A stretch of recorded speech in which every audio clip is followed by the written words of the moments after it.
미국의 주요 고용지표 발표를 앞두고 우리 시장 혼조세 보이고 있습니다. 그럼에도 불구하고 종목별 강세는 또 두드러지고 있는데요. 어제 강하게 올랐었던 피롭틱스나 내지는 클로버, 전진건설로봇 모두 오늘 마찬가지로 장대 양봉을 그려내 가고 있습니다.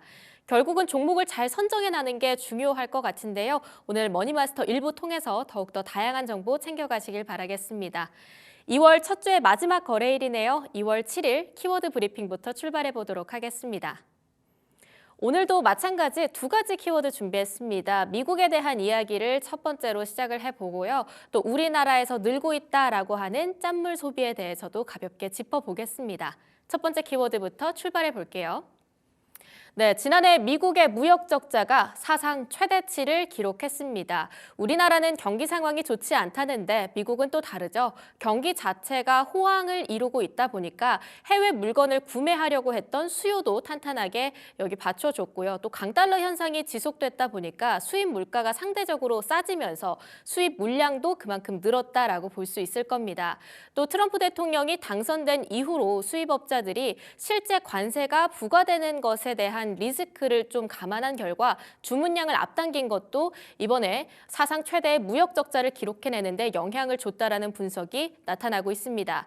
대미 흑자를 기록한 나라들 중에서 가장 큰 규모 1위의 자리에는 중국이 이름을 올렸습니다. 그 다음으로는 유럽연합 그리고 멕시코와 베트남이 각각 3, 4위를 이뤄냈는데요. 실제로 중국과 멕시코 쪽으로는 최근 계속해서 미국과 관세 이슈가 벌어지고 있습니다. 한국도 긴장감을 놓긴 어렵습니다. 이번에 한국도 마찬가지로 대미 흑자 사상 최대치를 기록하면서 9위 자리에 이름을 올리기도 했는데요. 과연 트럼프 대통령이 이번 이 역대급의 무역 적자를 들고 관세 칼이 더 날카로워지는 것 아닌가 이러한 긴장감이 더욱더 커지고 있습니다. 어찌 보면 앞으로의 보호 무역주의에 대한 정책들이 강화되는 데 근거가 될 수도 있을 것 같네요. 이렇게 첫 번째 브리핑 짚어봤고요. 두 번째로 넘어가 보도록 하겠습니다. 이번에 발표된 결과치를 보니까요. 지난해 4분기 카드 평균 승인 금액이 0.4% 감소했다고 여신금융협회에서 분석된 결과를 내놨습니다. 여기서 나타나는 카드 평균 승인 금액은요. 승인 금액 자체에서 승인 건수를 나눈 값을 의미하는데요. 즉 분모가 작아진다거나 아니면 분자가 커진다거나 아니면 분자의 증가폭보단 분모의 증가폭이 더 크게 될 경우 실질적으로 산출되는 값이 작아질 수밖에 없을 겁니다. 이번에 지난해 4분기 카드 승인 금액은 3.2% 전년 동기에서 증가했지만요. 건수의 비중이 더 크게 나타나면서 전체적인 금액은 줄어들게 된 겁니다. 어찌 보면 1년 전보다 한 번 결제할 때 들어가는 금액의 규모는 작아졌고, 즉 소액 결제가 늘어났는데 그 빈도, 건수 자체도 마찬가지로 늘었다. 결국 더 작게, 더 자주 결제하는 짠물 소비가 지난해부터 우리 시장에서 점점 늘어나고 있다는 점을 분석해 볼 수 있을 겁니다. 특히 신용카드보다는 체크카드 쪽에서 사용 주체별로 봤을 땐 법인카드보다는 개인카드 쪽에서의 감소폭이 더욱 두드러졌다는 것도 인상 깊은 산출로 나왔습니다. 이렇게 두 번째 브리핑까지 짚어봤고요. 우리 시장 상황 가볍게 훑어보겠습니다. 오늘 강하게 올라가는 종목들, 특히 로봇 쪽으로 집중되어 있습니다. 클로봇이 현재 15% 가까운 양봉 길이 그려내고 있고요. 신성 ENC 그리고 하이비전 시스템, 현대모백스 같이 최근 로봇주로 움직였었던 종목들 사이에 다시 한번 수급이 들어오고 있습니다. 어제 로봇 섹터는 쉬어갔지만 오늘 또 다시 한번 수급이 들어오는 모습. 로봇의 강세는 언제까지 이어질까요? 오늘 또 포인트 짚어보도록 하겠습니다. 다음으로 넘어가 보도록 하겠습니다. 두 번째 섹터로는요. 오늘 유리기판 관련주 가져와 봤습니다. 어제 장 막판쯤에 삼성전자가 우리 다시 유리기판 만들겠다라고 하는 이야기를 내뱉으면서 피롭틱스가 장중 상한가를 기록하기도 했었습니다. 오늘도 오름폭 다시 키워가면서 두 자릿수 상승세 그려내고 있고요. SKC도 마찬가지 3% 올라갑니다. 하지만 장중 6%까지 플러스였다가 현재 윗꼬리를 달고 있는 상황이고요. 로체 시스템즈와 나머지 종목들도 오늘 피롭틱스의 움직임에 따라서 기민하게 양봉의 길이가 달라지는 모습들 함께 체크해 볼 수 있겠습니다. 더욱더 구체적인 투자 포인트들 머니포인트 통해서 하나씩 짚어보도록 하겠습니다.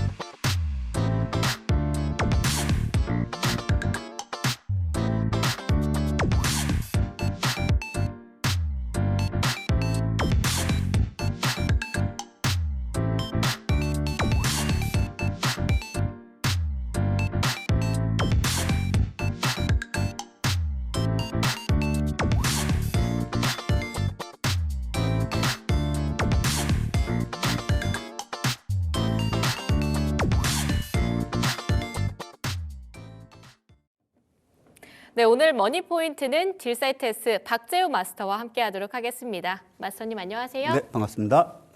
오늘 제가 의상이 네. 좀 파격적인가 봅니다. 여러 가지 제 의상에 대해서 많은 얘기들이 있는데 뭐 네. 세렝게티 룩이다, 밀림의 사자 룩이다, 뭐 아. 짱구 원장님 룩이다까지 나왔는데 네. 혹시 오늘 제 의상 어떻게 평가하시나요? 저는 되게 좋아했던 애니메이션이 네. 그 이집트 왕자라고 혹시 아세요? 아, 이집트 아니요. 몇 년도? 드림웍스라는 네. 제작사에서 만든 이집트 왕자라는 게 있어요. 지금은 이제 아마 없어졌나? 네. 픽사로 흡수됐나? 잘 기억은 안 나는데 거기 이제 왕가들이 입는 그 약간 그 원단, 네. 그 느낌, 약간 황금 느낌.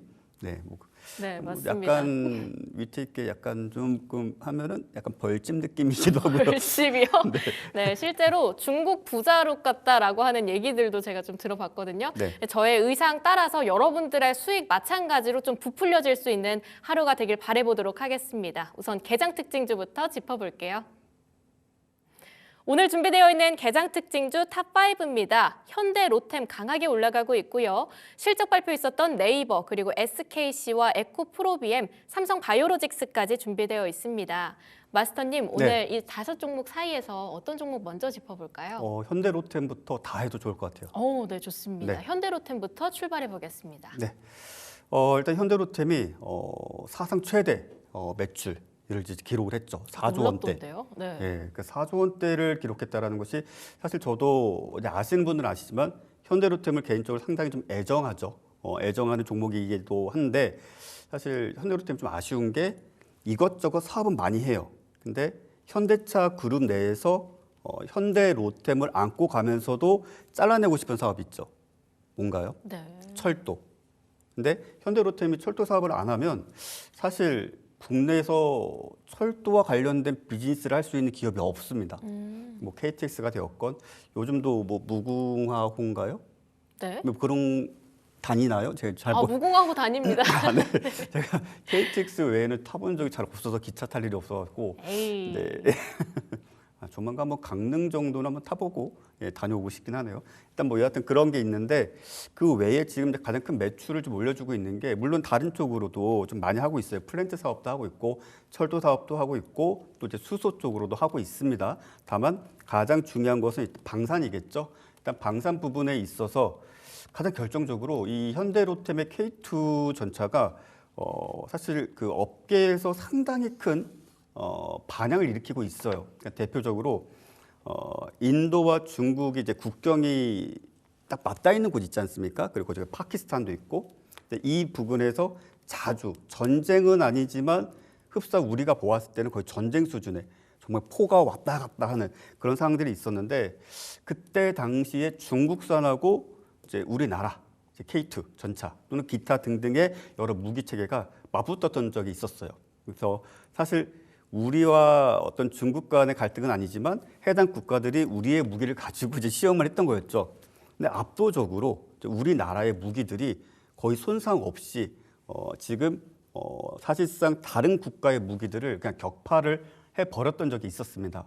그러니까 거의 그냥 전멸시켰다라고 이제 보시면 될 텐데 자료를 좀 찾아보시면 나올 거예요. 근데 그때 당시 이후로 특히 이제 중동 쪽에서 또는 유럽 쪽에서 메이드 인 코리아 어떤 방산 그 장비, 무기 체계에 대해서 관심도가 상당히 높아졌어요. 그리고 실제로 우리나라도 이 방산에 좀 진심인 그런 이제 국가지 않습니까? 뭐 예를 든다면 농담 삼아서 과거 이제 우리가 누리호 발사 실패를 했지만 의도된 발사 실패다. 이거는 ICBM을 위해서 대륙간 탄도미사일을 위해서 약간 그런 거 약간 이야기가 있었어요. 근데 그것이 됐든 아니든 어쨌든 이제 기술적으로는 우주 밖으로 대기권 밖으로 보내지 못했지만 그 무기 체계에 있어서는 확고한 그런 어떤 체계를 잡아가고 있고 소프트웨어 쪽도 마찬가지예요. 저는 하드웨어도 중요하지만 소프트웨어도 매우 중요하다고 말씀을 드리죠. 그래서 뭐 하는 시스템도 개인적으로 상당히 애정을 하는데 일단 현대로템 지금 현재 시점에서 차트를 좀 잠시 보아주신다라면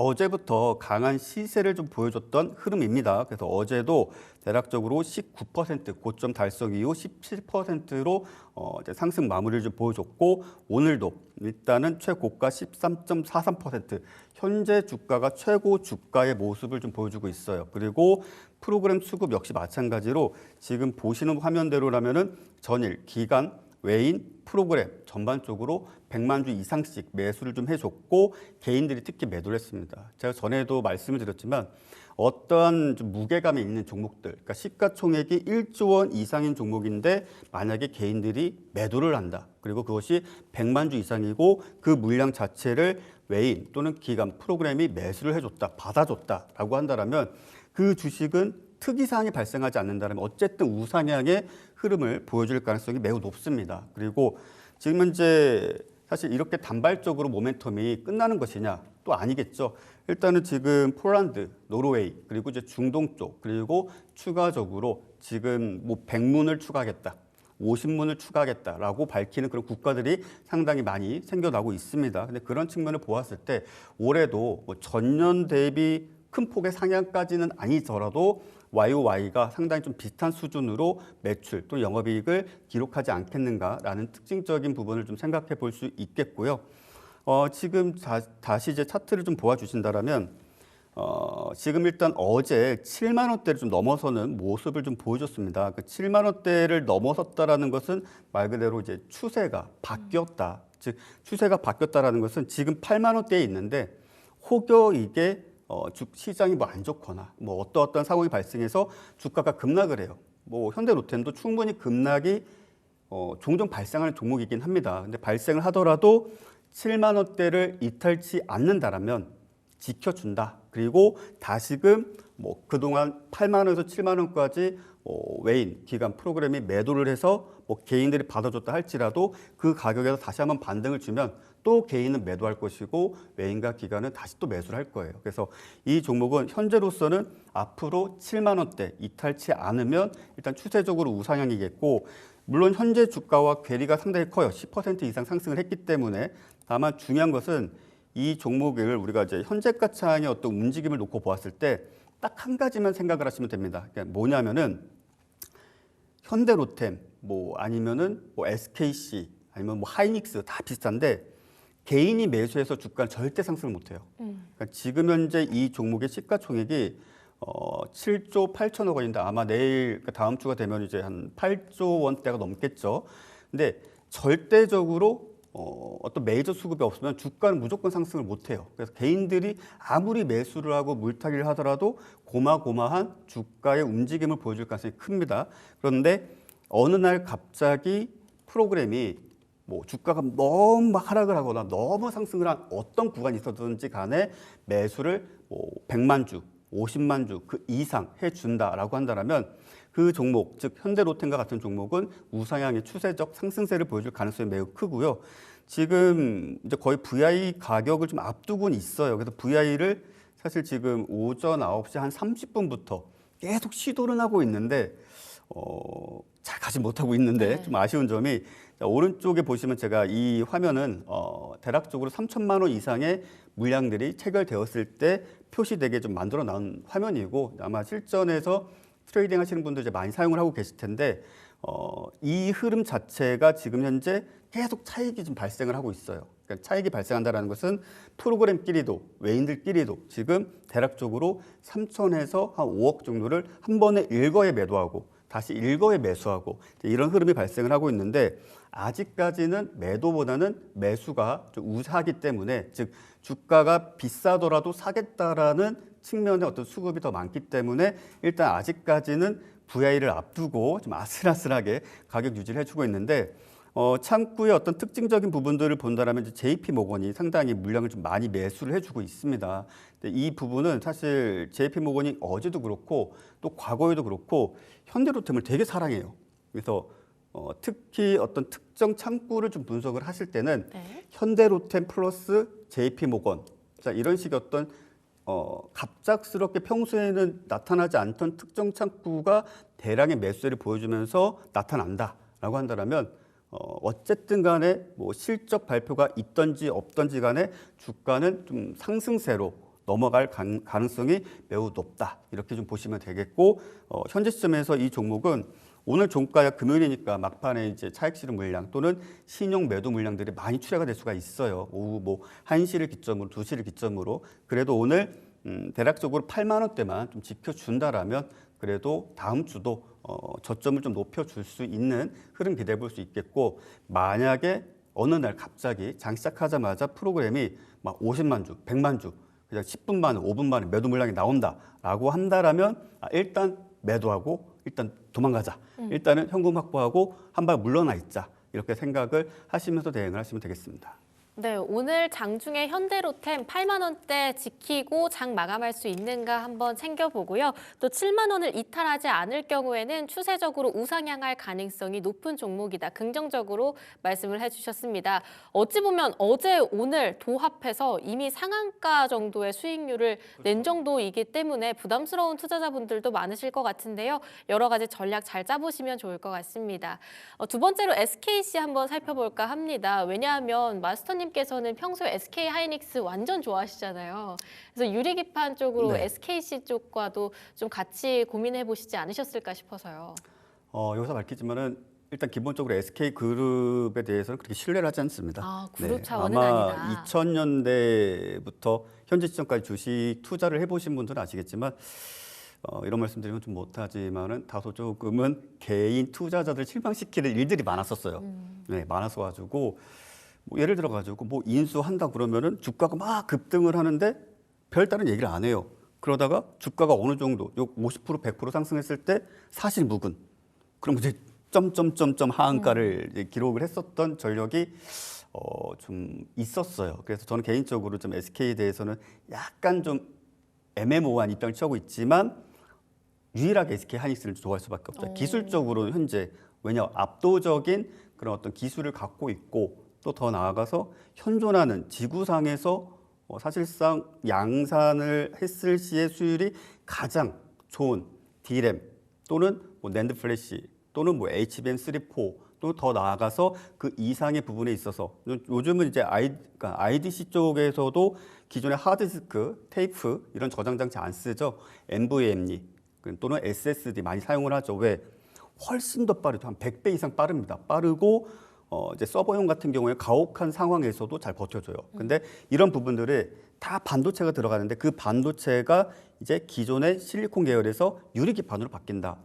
자, 이건 중요한 내용이긴 한데 이제 전에도 말씀드렸지만 SKC를 여러분들께 어쨌든 우상향을 한다. 근데 그 흐름이 상당히 좀 더티한 모습들이 좀 나타나요. 그러니까 뭐냐면은 시간에서 급등을 하고 다음날 갭을 띄우면서 시가가 고가인 경우도 있고 또 어떤 날은 이유 없이 하락하는 경우도 있어요. 오히려 피롭틱스라든지 다른 개별주들의 주가 상승세가 오히려 더 월등하다 보니까는 실망하시는 분들이 많이 계실 거예요. 근데 저는 개인적으로 SKC가 지금 사실 우리가 좀 돌이켜 본다라면 고점 대비 많이 하락을 하면서 개인 투자자분들에게 참 고통스러운 시간을 줬던 기간이 좀 깁니다. 그래서 좀 매물이라는 것을 좀 소화를 해야 되는데 이 종목의 특징적인 부분이 그래도 대략적으로 16만 원대, 즉 앞서 지난 24년도 5월부터 6월까지의 고점대에서 지지받았던 가격, 그리고 작년 10월 달쯤에 돌파를 하려고 했지만 실패했던 가격, 그리고 현재 시점에서도 동일한 모습을 보여주고 있는데 일단 SKC 같은 경우에는 지금 현재 뭐 신소재라든지 또는 우리가 신소재라면 또 유리기판도 신소재긴 하죠.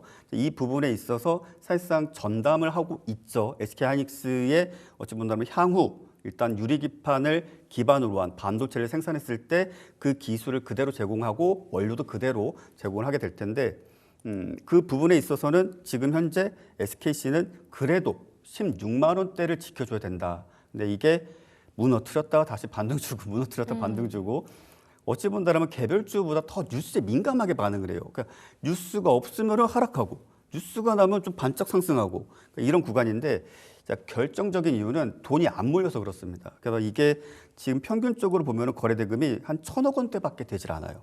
근데 앞서 우리가 지난 1월 9일자가 400만 주가 넘게 발생을 했었고 이때 거래 대금이 대략 7천억이 넘게 발생을 했었습니다. 대략 7천억 원이 넘는 거래 대금이 좀 발생을 했었는데 7천억 원 가까이 이 흐름 자체가 다시 한번 조 단위로 발생을 해주게 된다면 그때는 추세를 완벽하게 돌렸다라고 인정을 해야 될 것이고 주가는 18만 원대 이상으로 가게 될 거예요. 그래서 지금 현재 이 주식을 갖고 계신 분들은 일단은 단기적으로 수익권일 때 일단 매도 그리고 확실하게 대금이 거의 1조 원에 육박하는 거래대금 발생할 때 이제 추세를 좀 바꿨구나, 추세를 좀 돌려놨구나라고 좀 생각을 하시면서 해당 시점에서 다시 좀 끌고 가셔도 된다, 그렇게 좀 말씀을 드리겠고, 유리기판하는데 그게 뭐 그리 대단하냐라고 할 수 있는데 간략하게만 말씀을 드리면 발열량을 줄이고요. 발열량을 줄인다라는 것은 우리가 이렇게 얘기해 볼 수 있겠죠. 막 200km 달릴 수 있는 스포츠카가 있어요. 근데 꾸준하게 200km 못 달릴 수도 있잖아요. 왜냐하면 엔진이 뜨거워지거나 그쵸. 또 엔진이 뜨거워지면 식혀줘야 되는데 그게 잘 안 되면 오히려 가속을 해도 잘 가속이 안 붙어요. 반도체도 마찬가지예요. 열이 오르는 만큼 속도는 저하될 가능성이 커요. 이것을 이제 스로틀링이라고도 많이 이야기를 하시는데 이 부분이 아무래도 상대적으로 덜한 게 유리기판입니다. 그래서 이런 부분들이 개선이 된다면 사실 쿨링에 있어서 전력 소비량이 어마어마하게 들어가는데 이 부분도 감소가 될 것이고, 또 사실상 온도가 올라간다는 것은 오류 발생 확률이 더 높아지는데 그 부분에 대한 어떤 해결책이 될 수도 있어요. 그래서 유리기판이 그러한 장점들이 있다, 이렇게 기억을 해두시면 되겠습니다. 네, 유리기판 관련주 SKC 받아봤는데요. 마지막으로 오늘 실적 발표 있었던 네이버 좀 네. 짚어보겠습니다. 실적이 잘 나왔다는데 사실 우리 시장이 최근 실적 잘 나오면 무조건 올라가는 그런 흐름 많이 연출됐거든요. 아니에요. LIS 떨고요. 넥스원도 내기할까요 또? 삼양식품도 내기할까요? 아니요. 네, 네이버 한번 어제 하나솔루션 잘 가다가 실적 발표 적자 딱 하니까 바로 마이너스 10%. 그러니까요. 실적에 대해서 좀 굉장히 예민하게 반응을 하는 네. 시장인 것 같긴 한데 네네네네. 네이버가 실적 정말 역대급 실적이다라는 얘기들도 있었는데 선반영이 다 됐다라고 봐야 하는 건지. 아니요. 저는 그렇지 않고 그냥 오늘 금요일이기도 하고 네. 또 일단은 실적에 대한 기대감으로 끌고 오셨던 분들 또는 투자자들이 일단은 매도를 하는 차익 실현 구간 정도로만 보여지고요. 일단은 실적이, 그러니까 매출이 지금 10조 원대가 만들어졌다. 네. 왜일까요? 광고를 정말 많이 팔아서 그럴까요? 아니면은 뭐 어떤 이유가 있을까요? 그러게요. 그러니까 얼마 전에 제가 저의 그분에게 이거 카드 만들어라. 저도 만들었어요. 네. 그 카드가 뭐냐면 네이버 카드. 그러니까 원래 네이버 카드 쓰고 있었는데 네. 그게 이제 없어지고 새로운 또 네이버 카드가 나왔더라고요. 근데 그게 네이버 체크아웃과 연동이 돼요. 자, 그러면 이 네이버 체크아웃 또는 엠페이, 이게 실질적으로 결제가 됐을 때 매출로 잡힌다. 그리고 거기에 대한 포인트까지 또 주죠. 근데 이런 부분들 때문에 사실 어찌 보면 매출이 되게 크게 나오긴 했어요. 근데 이것을 활성화시키기 위해서 네이버가 어찌 본다면 상당한 프로모션을 많이 진행을 했죠. 그러니까 예를 들면은 모 연예인 이름 얘기해도 되나요? 아유, 그냥 예, 말씀 주세요. 그냥 말하라고. 아니요. 계속 keep going 네. 해주세요. 일본에서 엄청나게 돈을 많이 번 모 연예인 분께서는 항상 200만 원씩 딱 채워놓고 무조건 모든 것들을 다 엠페이로 결제를 한다, 자기가 밝혔어요. 네. 그리고 또 어떤 분은 엠페이로 결제를 하면서 포인트만 200만 원을 채우신 분들도 계시고 정말 많거든요. 특히 이제 유부남 분들 이제 비상금을 이제 하기 위해서 이제 이렇게 하시는데, 자, 여하튼간에 그런 부분들에 있어서 매출이 많이 잡혀서 이제 10조 원이 만들어지긴 했는데 아마 영업이익, 그 순이익은 조금 기대에 못 미칠 수는 있어요. 하지만 제가 이제 앞서도 말씀드렸지만 최근의 주가 상승 흐름세가 인공지능 소프트웨어로 상승을 했다라면, 자, 이게 만약에 모멘텀이 소멸되었을 시에 무엇으로 갈 수 있는가? 앞서 말씀드린 대로 매출의 주 원동력이 사실상 이커머스예요. 그러니까 이커머스라는 것은 스토어팜, 여러분들 알게 모르게 스토어팜에서 많이 물건들을 구매하실 거예요. 그리고 알게 모르게 특히 이제 여성분들 같은 경우에는 의류 쇼핑몰들, 많이 개별적인 것들, 이제 독립 쇼핑몰들 많이 이용을 하시는데, 거기도 보면은 굳이 가입을 하지 않더라도 간편 결제로 사용되고 있는 게 엠페이예요. N이라고 써져 있는 것. 네. 그럼 오히려 내가 지출한 비용에 포인트까지 쌓이면서 간단하게 결제도 할 수 있고 주소지라든지 배송지 이런 것도 자동 입력이 되거든요. 이 부분이 되게 활성화되면서 누차 계속적으로 말씀을 드리고 있지만 쿠팡 같은 경우에는 단일 쇼핑몰로서 흥행에 성공을 했다라면 네이버 같은 경우에 이커머스 생태계에 자신들의 결제 서비스도 넣고 또 자사의 스토어팜에 정말 소상공인들이 진출이 쉽게 만들어 버리는 그런 상황까지 이제 오다 보니까는 상당히 큰 인기를 끌고 있고, 앞으로 만약에 AI 소프트웨어 쪽에서의 어떤 모멘텀이 사라지면 저는 이커머스와 관련된 이슈로 다시 한번 상승세를 보여줄 수 있고, 개인적으로 좀 바라는 이슈는 네이버도 이길 배송해줬으면 좋겠다. 그럼 만약 너무 그렇게 좋죠. 된다라면 뭐 쿠팡은 이제 뭐 좀 가슴 아픈 종목이 될 수도 있겠죠. 여하튼 그런 쪽에 가능성 열어두시고요. 오늘은 뭐 마이너스 1.5% 왔다 갔다 하고 있는데 그냥 차익 실현 물량들 실적 발표되면서 이제 나오는 물량 정도로만 인식하시면 되겠습니다. 네, 그럼 너무 적극적으로 네이버 쪽에서 투자 대응을 짜기엔 금요일이니까 그냥 쉬어가는 게 좋을 것 같네요. 이렇게 개장 특징주 짚어봤고요. 수급 특징주로 넘어가 보도록 하겠습니다. 오늘 준비되어 있는 수급 특징주 탑5입니다. 클로봇, 한화시스템, 캠트로닉스 나와 있고요. 코오롱 티슈진과 한국가스공사까지 준비되어 있는데 특징적인 종목들이 꽤 많이 올라와 있는 것 같습니다. 네. 어떤 종목 먼저 살펴볼까요? 뭐 클로버부터 하나씩 보실까요? 네. 클로봇이 한 2거래일 전에 상한가 기록한 이후로 지금 두 자릿수 상승세를 2거래일 연속 찍고 네. 있거든요. 어떻게 포인트 볼까요? 클로버 뒤에 이제 클로봇 봇? 있죠. 네. 그러니까 아마 클로가 아마 클라우드 그다음에 플러스 로봇 해가지고 클라우드 로봇 이것의 합성으로서 클로봇이라는 사명이 만들어지지 않았을까 네. 추측을 좀 해봅니다. 클라우드 하면 뭐가 생각나세요? 클라우드 하면 저는 사진이요. 사진이요? 저장하는 사진. 네, 뭐 그럴 수도 있죠. 뭐 사진을 줘도 구글 포토라든지 네이버 마이박스 뭐 이렇게 업로드 되게 해놓고 사용을 하고 있는데 일단 전에도 말씀드렸지만 이제 로봇이라는 것이 이제 분야가 어마어마하게 커지지 않습니까? 근데 그게 어마어마하게 커진다는 게 서비스 봇도 있고 협동 로봇도 있고 의료용 로봇도 있고 뭐 아니면은 뭐 산업용 로봇도 있고 정말 너무나 많은 분야에 있어서 로봇들의 데이터 발생을 할 거예요.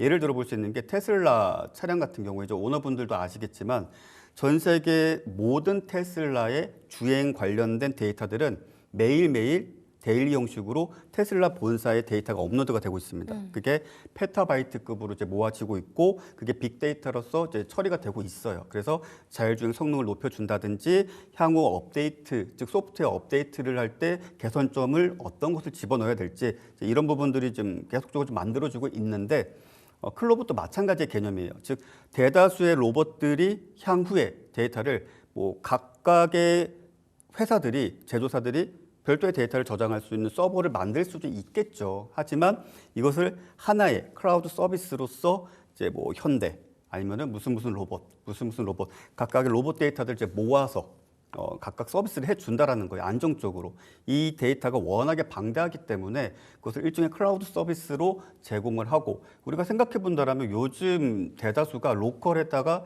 데이터를 저장하지 않아요. 그러니까 잠시 후에도 말씀드리겠지만 어제 좀 급등을 했었던 더좀비 지원 같은 경우도 본래대로라면 내부 인트라넷에서 이제 사내용 이제 프로그램을 많이 쓰시는 분들 문서 파일 다 로컬에 저장하잖아요. 네. 그래서 문서 작성해야 되는데 다시 회사로 가고 예전에 그랬었죠.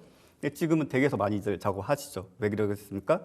다 문서 파일들, 데이터 파일들이 다 클라우드에 다 서버에 저장되어 있기 때문에 원격지에서 뭐 몇 가지 절차만 거쳐서 로그인 하시면은 다 사용할 수가 있죠. 그런 것과 비슷한 맥락으로 클로봇이 이제 강한 시세를 보여줬는데 클로봇 같은 경우는 아무래도 이제 새내기 주예요. 신규 주이다 보니까 소위 말해서 이제 때가 좀 덜 묻었었죠. 네. 그래서 더 큰 상승세, 어찌 본다라면 좀 과하긴 해요. 그러니까 과하다라는 게 뭐 이런저런 사정을 고려했을 때 아직까지 크게 매출과 영업이익을 올려줄 만큼의 로봇 시장 활성화되지 않았지만 일단 매물대도 없고 또 신규주의이기도 하고 또 어찌 본다면 손을 덜 타서 강한 시세가 좀 많이 나타났다 이렇게 좀 보아주시면 되겠고 오늘 상황 자체가 워낙 좀 윗꼬리를 좀 길게 달아주면서 이제 하락세를 좀 보여주는 격의 종목이긴 한데 오늘 종가상 17,000원대를 그래도 지켜준다라면 그래도 추세적으로는 이 종목 끝났다 뭐 이렇게 말씀드릴 수는 없겠고요. 17,000원대를 이탈하면 일단 이 종목은 다음 주에도 하락할 확률이 높다 이렇게 판단을 좀 내리시면 되겠습니다. 네, 클로봇 17,000원 라인이 좀 중요한 변곡점이 될 것 같으니까요. 해당 가격대 라인 꼭 참고해 보시면 좋겠습니다.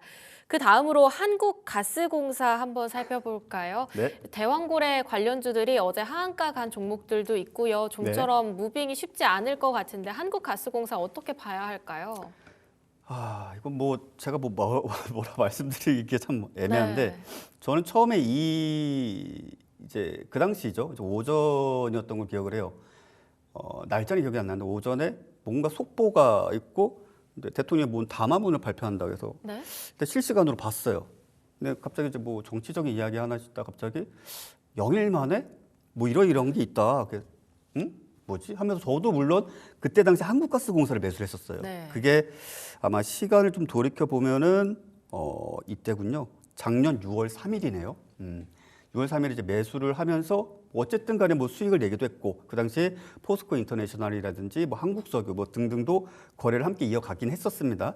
근데 이제 아무래도 이제 이성적으로 자기 객관화를 하면서 이제 자료를 좀 찾아보니까 1970년대, 네. 80년대인지 정확히 기억나질 않지만 이제 그 당시 박정희 대통령이 포항 영일만 주변에 유전이 있다, 가스가 있다, 뭐 이런 식의 이제 언론 기사 발표가 있었습니다. 그리고 실제로 타산성이 없다라고 이제 그때 결정이 됐었고 또 영화체 7강구인가요? 8강구 네. 역시 이제 비슷한 맥락이었죠. 그래서 사실 저는 신뢰를 좀 하지는 않았었어요. 그래서 그 뒤로는 보지 않았는데 때마침 어제 일단은 시추를 1차적으로 시행을 했는데 뭐 그 결과가 썩 좋지는 않았고 이 부분에 대해서 이제 그런 말씀하시는 분들이 있어요. 뭐든지 뭐 가스가 되었든지 유전이 되었든지 이 시추에 있어서는 10번, 20번을 시도한 끝에 보통 유전을 찾아낸다. 이런 말씀을 하시는 분들도 있고 그래서 아직 희망을 버려서는 안 된다라고 하시는 분들이 있는데 우리가 넓게 본다라면 이 이슈가 거의 50년 된 이슈입니다, 여러분들. 네. 역사가 깊습니다. 50년 된 이슈예요. 그래서 50년이란 시간 동안 사실 항상 그것에 대해서 우리가 시추 또는 뭐 가스 매장량 뭐 이런 것을 뭐 확인한 것은 아니지만 사실 실질적으로는 타산성이 없고 저기 생각이 나지 않는데 뭐였죠? 실제 그 발표했던 미국의 그 1인 기업 1인 기업이요? 예, 갑자기 기억이 나지 않네요. 어쨌든 그 외국인 백인 그분 뭐로 시작하는 회사였는데 자꾸 엑소시스트가 생각이 나가지고 지금 자 아무튼 사실 그 기업에 대해서도 뭐 기업이라고 말하기도 좀 못할 정도죠. 뭐 1인 기업으로서 뭐 그럴싸하게 이제 브리핑을 하면서 많은 분들의 기대감을 모았던 건 사실이지만 일단 산업통상부에서도 이제 밝혔습니다. 어떤 정무적 절차에 의해서 본인들도 어쩔 수 없었다. 그러니까 즉 인터뷰를 하는데 이거에 대한 타산성에 대해서 당신네들은 어떻게 생각하는가? 그래서 뭐 정무적 절차에 의해서 뭐 어쩔 수 없었다. 즉 자기네들도 이거 좀 아닌데 했는데도 뭐 어쩔 수 없이 따라갈 수밖에 없었던 뭐 정치적 기류가 있었던 것 같습니다. 액트지오 말씀하시는 네, 거죠? 액트지오. 네, 그렇고요. 그래서 저는 개인적으로 한국가스공사에 대해서 일단 모멘텀이 소멸되었기 때문에 일단은 여기서 더 빠질 일은 없다. 다만 여기서 이제 상승을 하기 위해서는 글쎄요, 뭐 새로운 어떤 이슈가 발생하지 않는다라면 영일만 이슈로 다시 주가가 상승하는 것은 거의 매우 낮은 확률이다. 뭐 이렇게 말씀드릴 수밖에 없겠네요. 네. 그러면 사실상 오늘의 하락폭이 좀 부담스러운 분들께서는 지금이라도 늦지 않았으니 빠르게 청산하는 게 낫다 이런 뷰로 가져가야 할까요? 아마 지금 이건 거의 이제 종교화가 됐어요. 그러니까 종교화라고 제가 이제 표현을 하는데 뭐냐 하면은 물량들을 많이 가지고 계시거나 소위 말해서 뭔가 믿음을 갖고 이제 주식을 보유하신 분들이 정말 많이 계세요. 네. 그래서 제가 이제 거기다 찬물을 끼얹기는 못하고 일단 제가 말씀드릴 수 있는 것은 재차 영일만 이슈로 주가가 상승하는 일은 거의 매우 희박한 확률일 수밖에 없고 만약에 주가만 놓고 본다라면 뭐 예를 들어서 종합주가지수가 뭐 3,000포인트를 넘어선다 아니면은 뭐 그런 어떤 전체적인 시장 상승 흐름이 발생한다라면 그때서야 좀 뒤늦게 저점을 높여주는 상승 정도만 좀 발생할 수 있지 않겠는가 저는 그렇게 보고 있습니다. 네, 이렇게 수급 특징주까지 짚어봤습니다. 본격적인 전략 고민해보죠. 공략주 타임으로 넘어가겠습니다.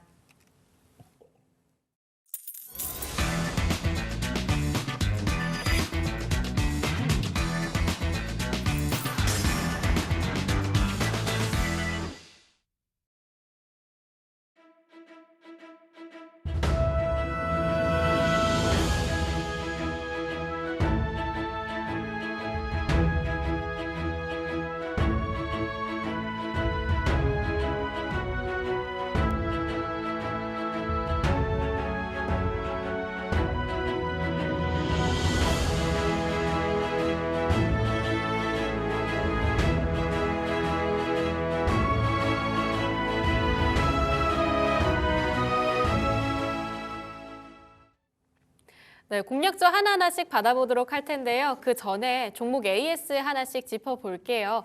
첫 번째로 SK 하이닉스부터 살펴보겠습니다. 기억을 하는 게 박재훈 마스터님과 네. 딥시크 여파로 SK 하이닉스가 크게 급락한 이후에 네. 어떻게 봐야 할까요? 이렇게 여쭤봤는데 18만 원 이탈하지만 않는다고 한다면 19만 원. 19만 원 이탈하지 않는다고 한다면 계속 꾸준히 담아가는 전략을 말씀 주셨습니다.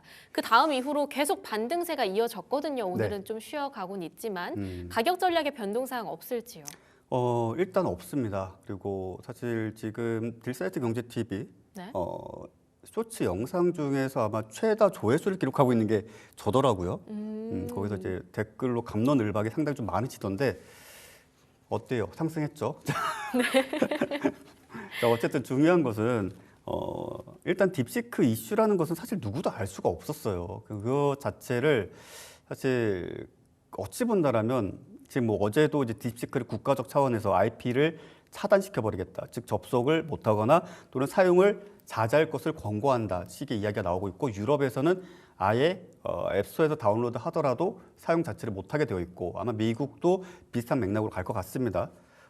일단 결정적인 이유는 개인정보, 그리고 실질적으로 앞서도 말씀드렸지만 개인들이 각각의 사용자들이 사용하는 그 데이터들이 사실 서비스를 제공하는 업체 입장에서는 아주 중요한 데이터가 되거든요.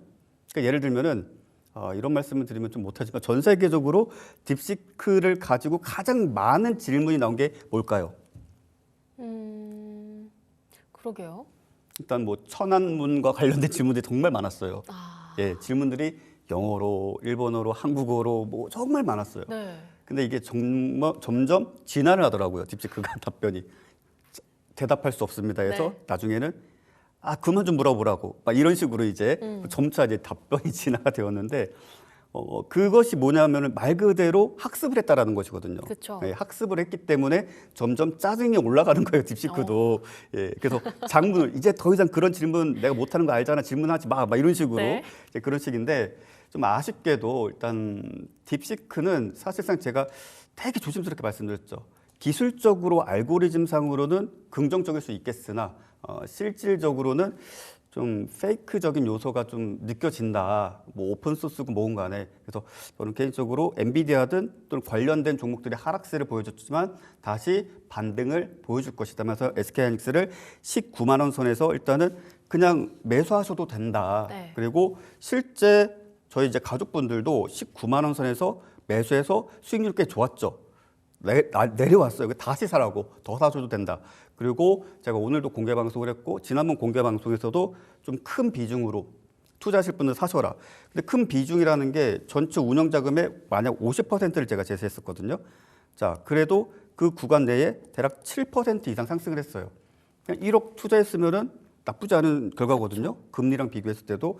자, 이런 식의 어떤 투자가 좀 이루어질 수 있다, 이렇게 말씀을 드리겠고, 현재로서는 일단 20만 원을 좀 간당간당하게 좀 지켜주고 있는 구간이죠. 일단 20만 원이 돌파가 상당히 좀 힘들었어요. 다만 좀 아쉬운 점은 오늘이 좀 금요일이고, 아무래도 이제 금요일하면 주말에 또 무슨 리스크가 있을지 모른다라는 그런 불안감 때문에 일단 뭐 차익 실현 물량도 나오고 전반적으로 시장 분위기가 거래 대금도 상당히 좀 많이 줄어든 그런 상황이긴 하지만 그래도 하이닉스 특이 사항이 없는 만큼 끌고 가셔도 된다. 왜? 수익권이잖아요. 예, 그러니까 뭐 두려울 것 없이 끌고 가셔도 되고 향후에 추가적인 어떤 대응 목표가 다시 또 제시하도록 하겠습니다. 네, SK 하이닉스 우선 직전에 주셨던 가격 전략들 동일하게 끌고 가보도록 하겠습니다. 목표가 25만 원, 손절가 18만 원으로 가져가 보도록 하고요.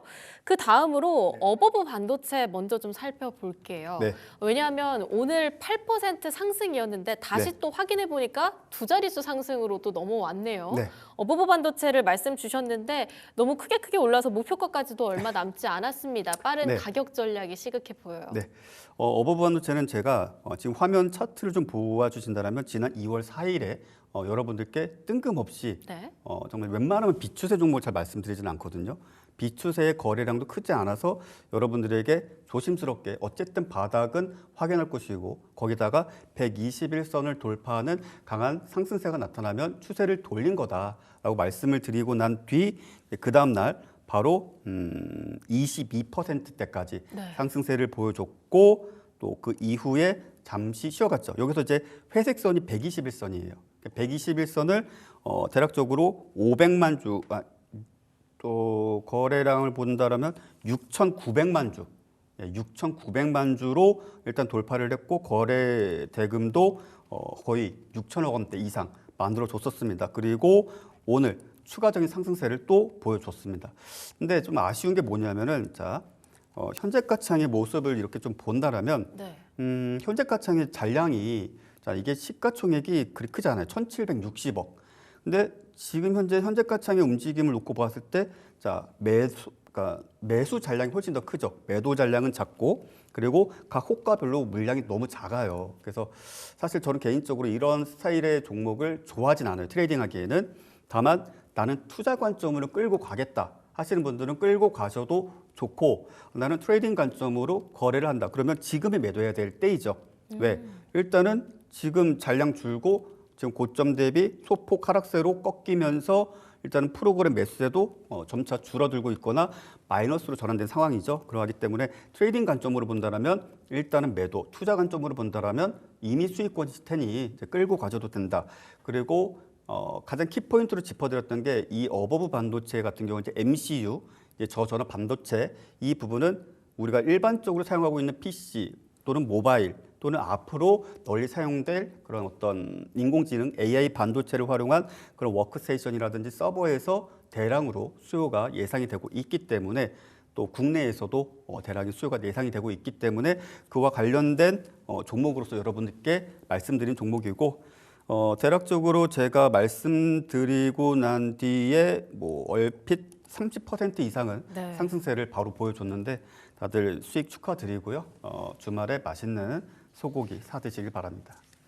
네, 이미 30% 정도 추천 이후로 높은 수익률을 기록하고 있기 때문에 목표가까지 얼마 남지 않았습니다. 천천히 분할 매도하시면서 현금 확보해 보시는 전략으로 세워보면 좋을 것 같고요. 다만 손절가가 그때 말씀 주셨던 게 8,500원입니다. 네. 만약에 조금 더 홀딩해 가고 싶으신 분들이 있다고 한다면 손절가 조금 더 높여야 하지 않을까요? 만 원. 만 원으로 네, 라운드 피겨 끌어올릴까요? 가격인데 10,000원 깨지 않으면 일단 나는 투자 관점을 끌고 가겠다. 10,000원. 근데 지금 현재 가격에서 10,000원까지 손익비를 생각을 한다면 생각보다 커요. 네. 거의 마이너스 10%입니다. 그렇기 때문에 앞서도 말씀드렸지만 나는 단기적인 차익 실현을 하고 다시 저점에서 재매수할 수 있다라고 한다면 현 가격권 내에서 일부 차익 실현하고 만약에 주가가 밀린다. 그리고 10,000원대에서 지지해준다라고 한다면 앞서 매도했던 물량 오히려 더 많은 물량을 매수할 수 있겠죠. 수익금도 있을 테니.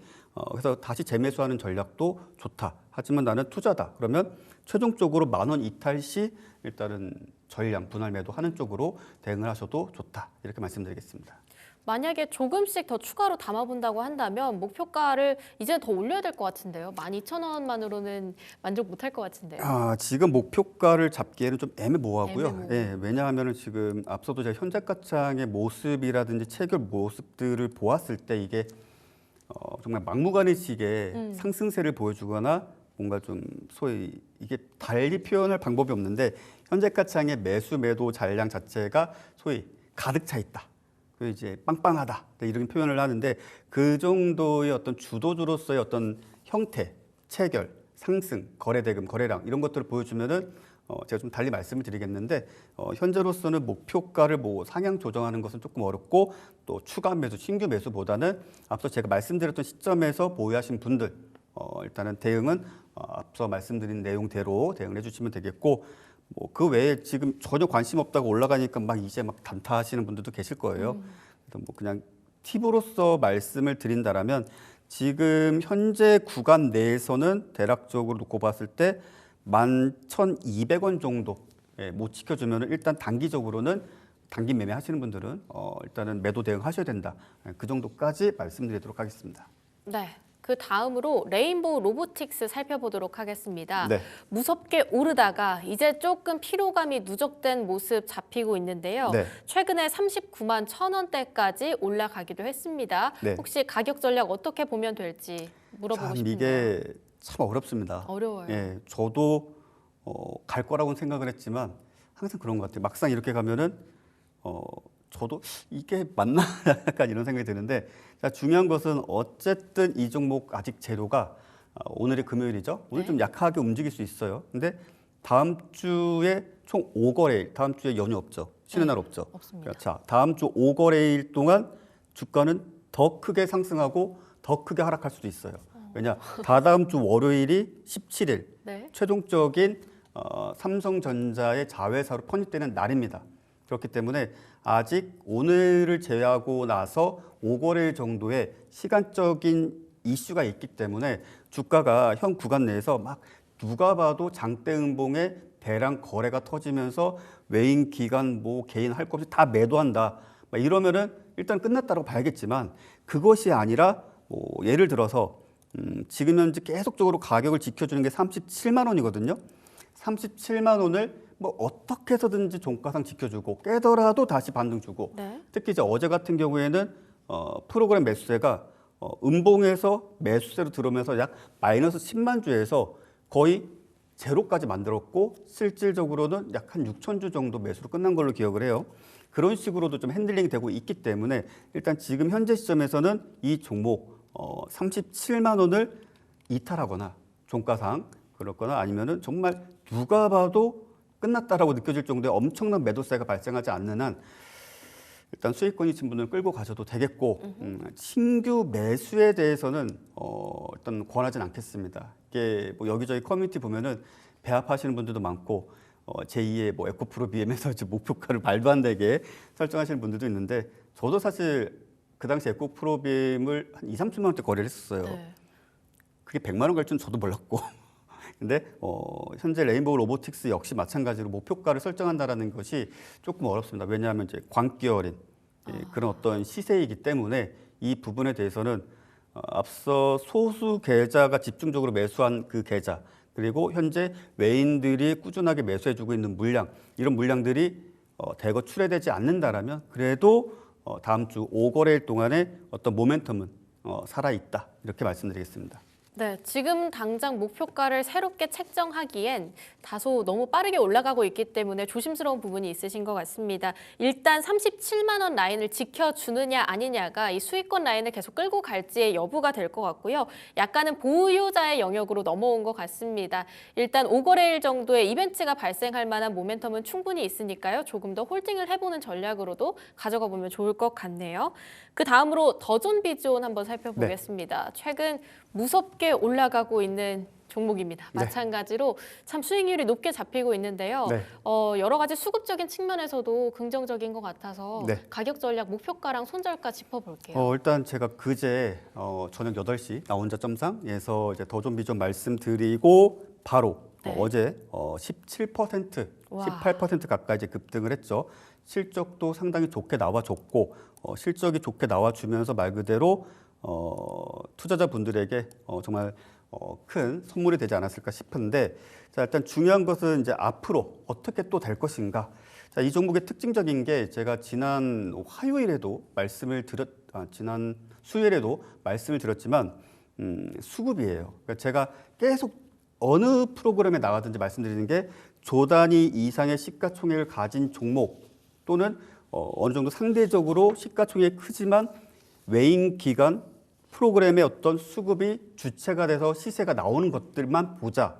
그러니까 개인 조막손이 막 컨트롤하고 핸들링하고 막 시장가 매수 매도하고 이런 거 보지 말자라고 네. 이제 말씀드리면서 이 종목이 1월 들어서 거의 내내 기관 외인 프로그램이 적극적으로 순매수 나서준 화면을 여러분들 지금 이제 바로 보실 수가 있으실 거예요. 그리고 일단 뭐 실적 발표는 이제 당시에 다 말씀드렸기 때문에 이 부분은 일단 오늘자 기준 했을 때 오늘 전체적으로 종목들이 좀 약세일 수는 있어요. 네. 근데 아까 로보틱스처럼 이 종목이 급락의 상황이 발생하지 않는다라면 즉 예를 들어 주가적인 측면에서 85,000원대를 이탈치 않는다. 85,000원대를 이탈치 않는다라면은 끌고 가셔도 된다.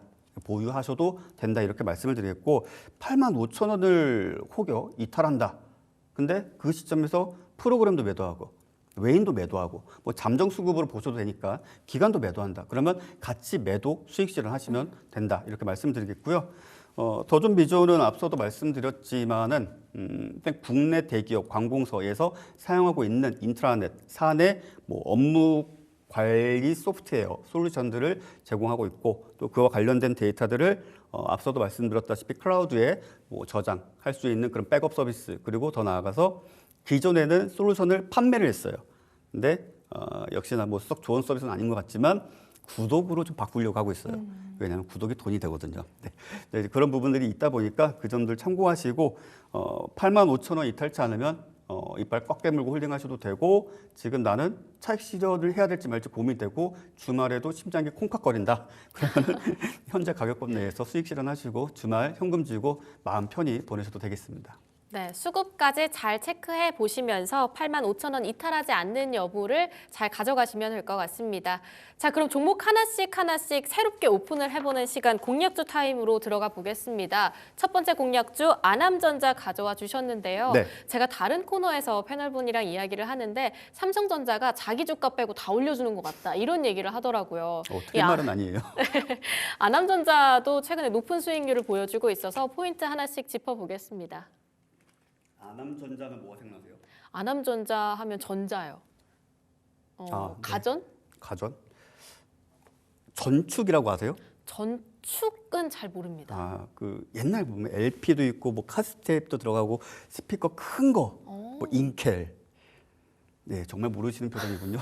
자, 여하튼 네. 여러분들은 아시죠? 자, 각 가정에 한 대씩 정도는 있었던 때가 있었어요. 네. 근데 그 당시 이제 뭐 아남전자, 뭐 인켈, 지금도 인켈이 있는지는 잘 기억나진 않지만 뭐 여하튼 있었고 아남전자가 현재는 이제 삼성전자와 관련돼서 이제 오디오, 즉 삼성전자가 하만을 인수하지 않았습니까? 인수하고 난 뒤 일단은 관련된 기술, 뭐 예를 들어가지고 이제 이어폰이라든지 스피커라든지 그 약간 풍성함, 아니면 음질 뭐 이런 부분들에 있어서 또 어쨌든 자회사니까 이제 가져다가 지금 뭐 아남전자가 해당 기술을 통해서 또 다른 OEM 제품을 만들고 있고 거기다가 삼성이란 브랜드를 달아서 또 판매가 이루어지고 있고 또는 그것이 일종의 어떤 패키징에 들어가 있는 그런 상품으로도 나가고 있죠.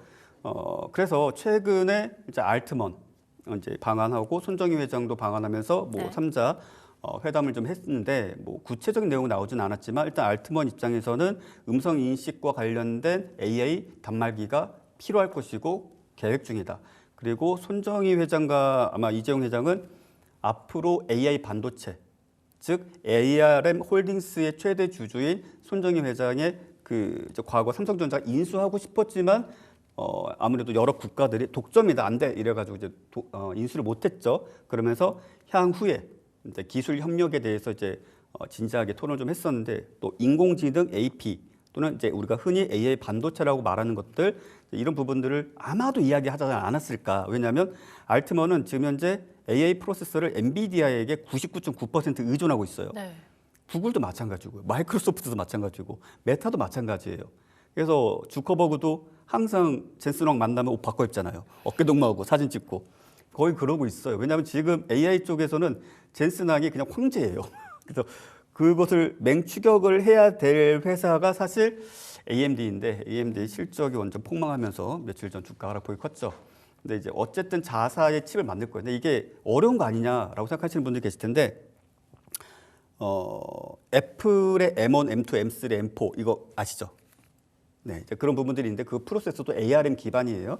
이제 그런 부분들에 있어서 만들어지면서 아남전자가 일단 오디오 쪽으로 단기적인 이슈로 상승세가 좀 나타날 수 있다. 이렇게 말씀을 드리겠고 일단 지금 현재 주가 1,700원 전후 가격에서 물량 모아가셔도 되고 갑자기 급등세가 나올 수 있어요. 그러면 감사합니다 하고 매도하셔야 되겠고 일단 목표가는 2,000원을 제시해드리긴 하지만 대략 1,800원 선 넘어서면서부터 매도 매수가 막 진폭이 클 거예요. 그래서 그 부분서부터 일단은 분할 매도 취하신다라고 생각하시면서 대응하시면 되겠고 손절가는 1,600원 정도 잡아드리도록 하겠습니다. 네, 1,700원대 전후에서 천천히 분할 매수해보는 접근으로 말씀을 해주셨고요. 손절가 1,600원, 목표가 2,000원으로 끌고 가 보도록 하겠습니다. 두 번째 공략주 역시도 요즘 네. 좀 핫한 종목 가져와 주셨습니다. 솔트룩스. 네. 마찬가지로 LLM 관련해서 여러 가지 네. 이슈 있죠. 포인트 짚어보겠습니다. 일단 호재죠. 솔트룩스에게 딥시크의 서비스를 사용하지 못하게 정부 차원에서 막는다. 그리고 전 세계적으로도 웬만하면 사용하지 말자. 자, 이러고 있는데 네. 사실 솔트룩스 같은 경우에는 물론 네이버와 비교할 건 아니지만 대규모 언어 학습, 즉 LLM이라고 부르죠. 그러니까 언어 학습이라는 게 사실 참 재미난 게 외국의 AI 서비스를 쓰면은 한국어로 질문했을 때 한국어로 답변을 하는데 그게 좀 불친절한 경우도 있고 네. 좀 친절한 경우도 있어요. 좀 다양해요. 그러니까 아무래도 언어라는 게 워낙에 다양하다 보니까. 그런데 일단은 한국어를 기준으로 했을 때 그런 어떤 솔루션을 좀 했다라는 것 자체가 아무래도 한국인들에게 조금 더 좀 편하겠죠. 예, 그런 부분들 좀 있겠고 그렇다 해서 서비스의 어떤 기술적 능력이 앞서 출시된 지금 현재 서비스되고 있는 AI 프롬프트보다 월등히 좋다. 이건 절대 아닙니다. 다만 이것도 어쨌든 테마, 섹터에 묶여서 좀 같이 거래를 해볼 만한 종목인데 자, 아침에 좀 급등을 하고 좀 밀렸어요. 그리고 이제 앞서 이제 급등세를 좀 보여줘서 이미 수익을 좀 많이 냈던 그런 종목인데 제가 다시 한번 말씀드리는 것은 일단 테마, 섹터 자체가 끝나지 않았다라고 여겨지기 때문에 대략적으로 이 종목은 손절가를 좀 타이트하게 종가상 33,000원 이탈치 않으면 잡아드리고 단기적으로 목표가는 39,000원 잡아드리도록 하겠습니다. 네, 솔트룩스 받아봤습니다. 딥시크의 대항마로 떠오르고 있는 종목이기도 하고요. 루시아 2.5 관련해서 AI 모델이 계속해서 언급이 되고 있는 상황이기도 합니다. 가격 전략 목표가 39,000원, 손절가는 33,000원으로 잡아주셨으니까요. 여러 가지 대응하시면서 투자 성공적으로 이끌어 가시길 바라겠습니다. 세 번째로는 루닛 살펴볼게요. 의료 AI 쪽 최근에 또 강하게 올라갔습니다. AI가 이제는 어찌 보면 하드웨어보다도 소프트웨어 쪽 그리고 의료 관련해서 움직임이 크게 나타났었던 이번 주 장이었는데요. 네. 루닛은 어떻게 살펴볼까요? 저는 개인적으로 루닛이 제일 좀 마음이 가는 기업이에요. AI 의료 쪽에 있어서는 네. 최근에 이제 아스트라제네카와의 MOU를 통해서 표본 데이터를 상당히 많이 구할 수 있는 기회가 만들어졌어요.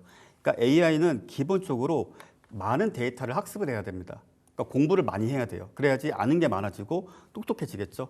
근데 그것을 사실상 딥시크는 뭔가 페이크를 좀 썼다라는 이야기가 나왔던 것도 그 때문이고 너무 단시간 내에 좋은 결과를 내니까. 근데 지금 루닛 같은 경우에는 우리나라에서 법적으로 제가 앵커님의 과거 질병 내력을 알 수는 없잖아요. 그렇죠. 근데 제가 어떻게 알 수가 있어요? 네. 뭐 어떤 병이 있으셨는지. 근데 그것이 개인 정보이다 보니까 남이 함부로 볼 수도 없어요. 실제 병원에서도 함부로 조회하면 안 돼요, 직원들도. 그래서 이제 아스트라제네카와 MOU를 맺으면서 이제 미국, 유럽, 기타 등등과 이제 표본 데이터를 이제 많이 수집을 하면서 특히 암에 대해서 AI 진단과 관련된 솔루션을 개발하고 있는 기업이죠.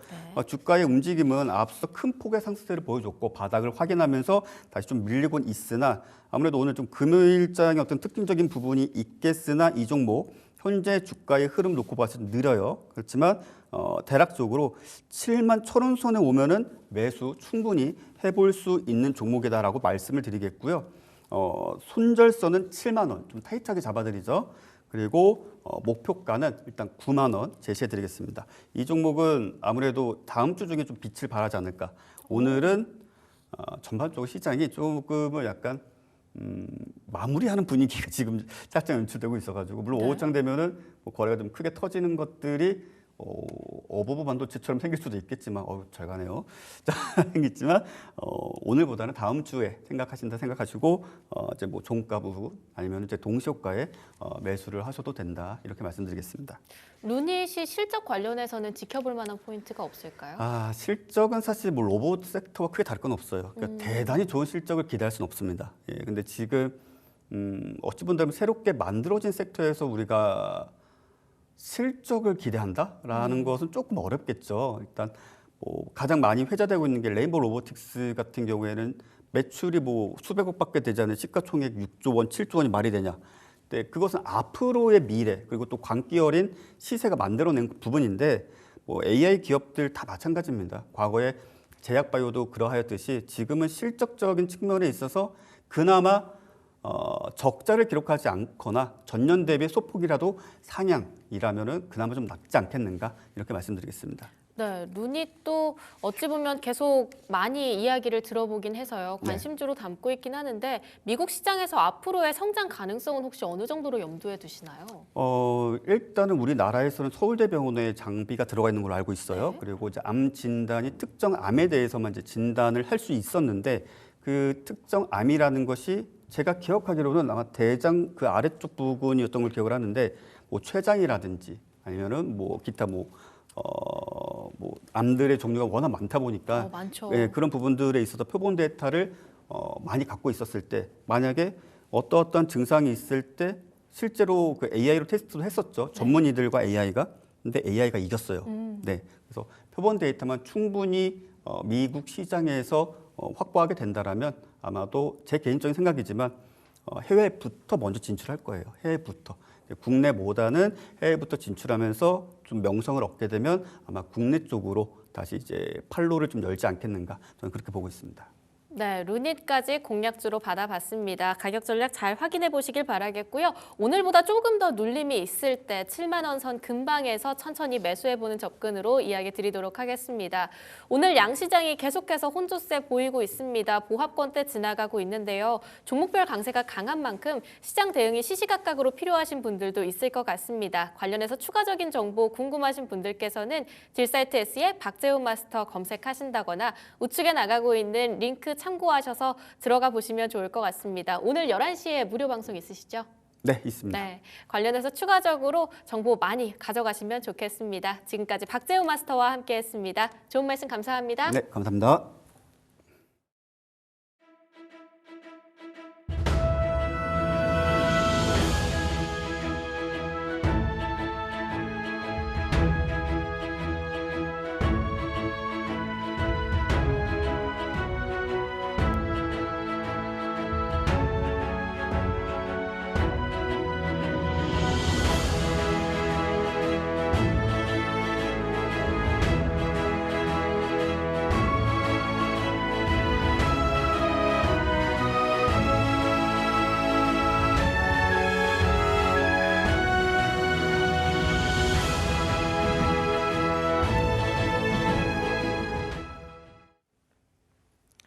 네, 2월 7일 금요일입니다. 현재 시각 11시 3분 지나가고 있고요.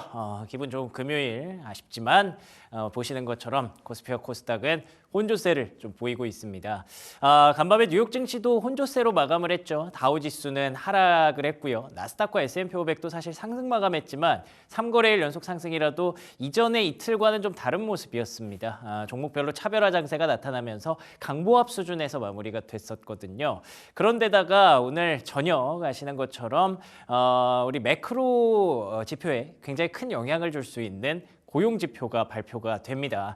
대한민국 증시는 특히나 더 매크로 지표의 영향을 크게 받기 때문에 이걸 좀 앞두고 약간은 조금 소강 상태가 벌어지고 있다라고 보는 게 맞을 것 같습니다. 그래서 그런지 현재 코스피 지수도 약보합세 그리고 코스닥 지수도 방금 또 떨어졌네요. 약보합권까지 현재 내려와 있는 상황입니다. 코스피는 2534선 지나가고 있고요. 코스닥은 739선 지나가고 있습니다. 사실 이번 주 들어서 정말 걱정이 많은 상태로 출발을 했는데 그에 비하면 많이 좀 안정이 됐죠. 코스피 역시 국내 증시 역시 어제까지 3거래일 연속 화수목 다 상승을 했으니까요.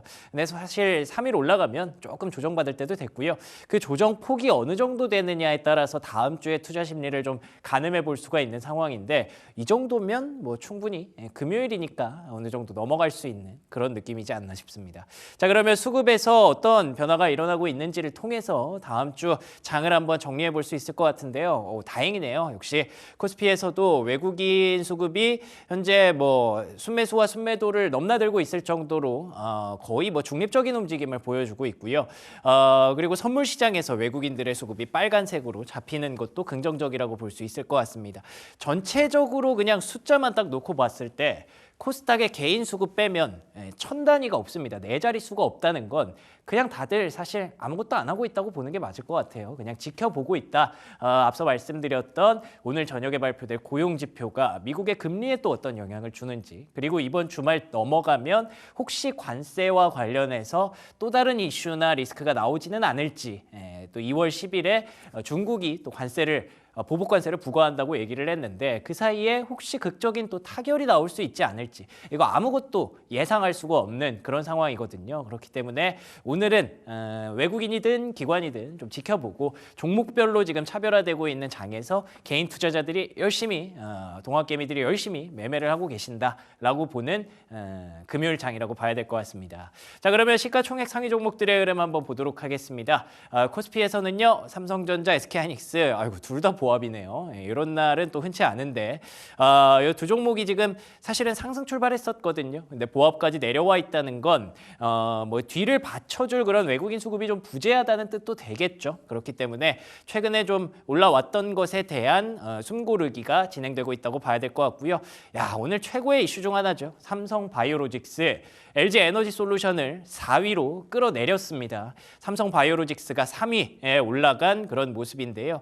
사실 우리가 뭐 큰 의미가 없을 수도 있지만 이 코스피 시가총액 상위 종목들의 종목들이나 아니면 뭐 순위를 놓고 대한민국의 현재 경제의 현주소를 얘기할 수도 있는 거거든요. 뭐 여전히 보시는 것처럼 반도체가 대한민국의 수출 대부분을 차지한다고 볼 수 있는데 그 다음이 원래 자동차 2차 전지였는데 그 사이에 삼성바이오로직스가 들어갔다는 건 뭐 미래의 가치를 물론 선반영한 것도 분명히 있겠습니다만 앞으로 대한민국 바이오, 특히 CDMO 산업에 대해서 정말 많은 관심이 집중이 되고 있고 100만 원 넘어가는 주가가 120만 원까지 올라가는 건 진짜 쉽지 않거든요. 뭐 만 원짜리가 2만 원 가는 게 오히려 더 쉬울 수 있는데 100만 원, 115만 원까지 올라가고 있는 삼성바이오로직스의 주가를 보면서 굉장히 많은 생각이 좀 들게 합니다. 앞으로 대한민국의 먹거리 중에 하나로 다시 한번 우뚝 서는 증명을 하는 그런 모습이고요. 아쉽지만 LG엔솔, 현대차는 현재 약보합권에서 조정을 받고 있습니다. 6위부터 10위까지의 흐름 한번 보겠습니다. 기아를 비롯해서 셀트리온, 네이버, KB금융의 주가 역시 현재 뭐 이렇다 할 움직임은 보이지 않고 있네요. KB금융이 상승하고 있지만 요거는 시장이 조금 눌리면서 배당주에 대한 어떤 투자 매력도가 좀 올라간 것 같고요. 네이버가 2.5% 이번 주 많이 달렸잖아요. 오늘은 하루 정도 쉬어가겠다 싶었는데 약간 조금 많이 빠지기는 하네요. 생각보다 2.3%의 낙폭 진행되고 있습니다. 자, 코스닥 시가총액 상위 종목들의 흐름은 어떤지 한번 확인해 보도록 하겠습니다. 알테오젠 뭐 이 정도면 조정폭 크지 않다라고 봐야겠죠. 0.9%의 하락, 38만 9천 원의 움직임 가져가고 있고요.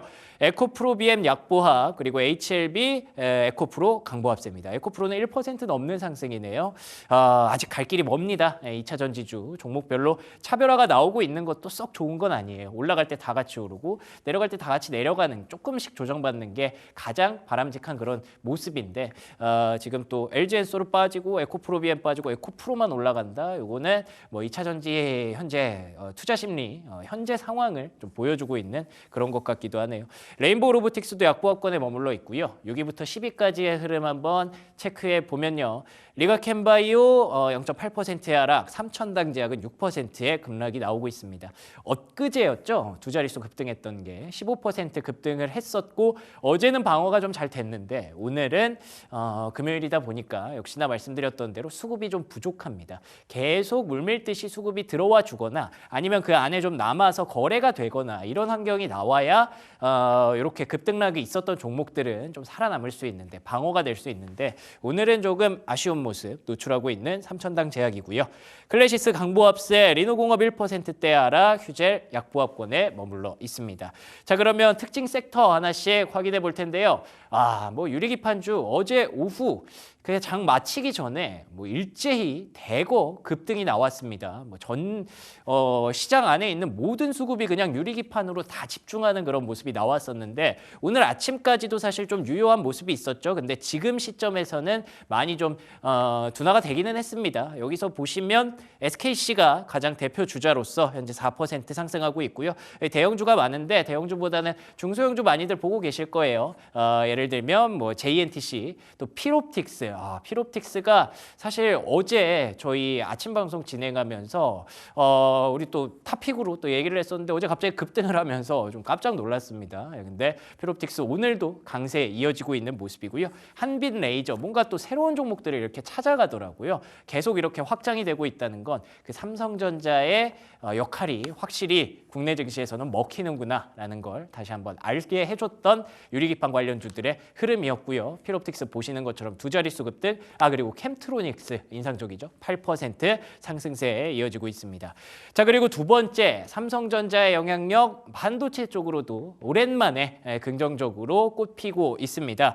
반도체 소부장이 있으면 좀 열어주시면 좋을 것 같은데요. 반도체 소부장 관련주들, 코스닥 중소형주들의 대거 강세가 올라오고 있습니다. 좀 왜 갑자기 이렇게 뭐 동진 세미캠이라든지 이런 종목들이 왜 올라오지 하고 찾아봤더니 삼성전자에서 원래는 이제 외부 AI를 좀 받아들이지 않겠다. 내부적으로 뭐 삼성전자 기술력 뛰어나니까 AI를 좀 활용해서 앞으로 우리도 잘할 수 있다는 걸 보여주고 싶었는데 그거를 이제 고집을 꺾기로 했답니다. 외부 AI를 등용을 해서 삼성전자의 반도체 공정에 대해서 혁신을 좀 가져가겠다라고 얘기를 했더니 이런 종목들이 이제 올라오는 거죠. 예를 들면 TCK, 앞서 말씀드린 동진 세미캠, 이런 소부장 기업들이 많이 잊혀져 있었다가 모처럼 이렇게 빛을 보는 삼성전자의 영향력이 유리기판, 반도체까지 확실히 이재용 회장이 이제 사법 리스크를 좀 벗어내니까 조금씩 뭔가 달라지고 있는 유삼성을 기대해봐도 되겠다라는 생각이 들게 하는 이번 주말의 그런 흐름이었고요. 자, 그리고 마지막 섹터는 뭐 다들 아시죠? 방산주입니다. 방산주가 또 이럴 때 위력을 발휘하네요. 특히나 현대로템. 오늘도 두 자릿수 급등할 줄은 몰랐어요. 어제도 두 자릿수 급등, 오늘도 급등, 연이틀 급등세가 나타나면서 한화 시스템 같은 종목을 같이 끌고 올라가는 모습들이 있더라고요. JP모건이 붙었습니다. 그러니까 웬만하면 우리나라에 있는 국내 종목들 중에 해외의 이런 유력 기관에서 커버하는 종목이 많지는 않은데 현대로템에 대해서 JP모건이 이번에 실적이 굉장히 좋았는데 환율 수혜도 있었고 비용 절감을 좀 긍정적으로 평가를 했더라고요. 그냥 가만히 앉아서 환율 수혜만 본 게 아니라 기업이 열심히 노력해서 비용 절감까지 하면서 좋은 실적을 만들어냈다는 거에 점수를 크게 부여를 했습니다. 그래서 목표가를 10만 원까지 올려놨던 게 사실 해외에서 이렇게 얘기했다? 우리나라 사람들 되게 좋아하거든요. 이게 바로 영향을 좀 끼쳤다라고 볼 수 있는 부분이겠죠. 역시나 뭐 세상이 어지러워도 뭐 관세, 딥시크에 별 얘기 있어도 실적 잘 찍어내면 이렇게 다시 한번 증명을 할 수 있는 증시였습니다. 자, 여기까지 시황 한번 살펴봤고요. 키워드 탑7 바로 이어가겠습니다.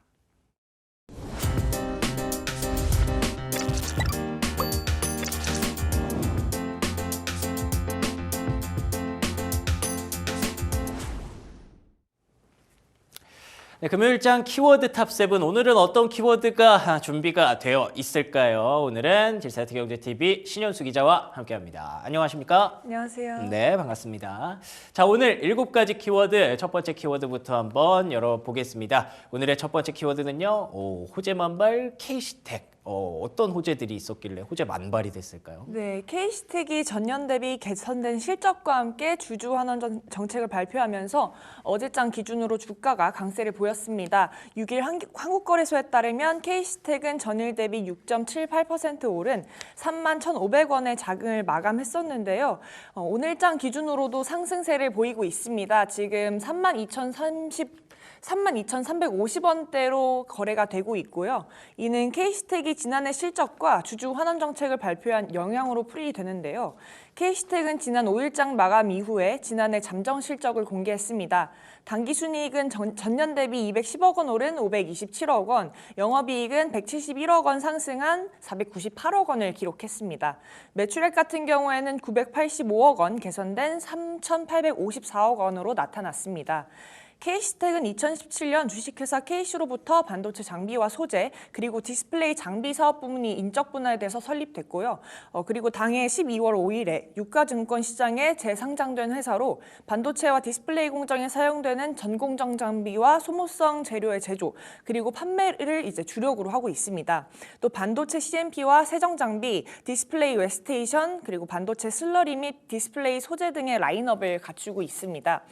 K시텍은 사업 부문으로 반도체와 디스플레이 부문을 두고 있는데요. 이 중에서 반도체 부문이 차지하는 매출 비중이 약 75%로 디스플레이 부문보다는 다소 많습니다.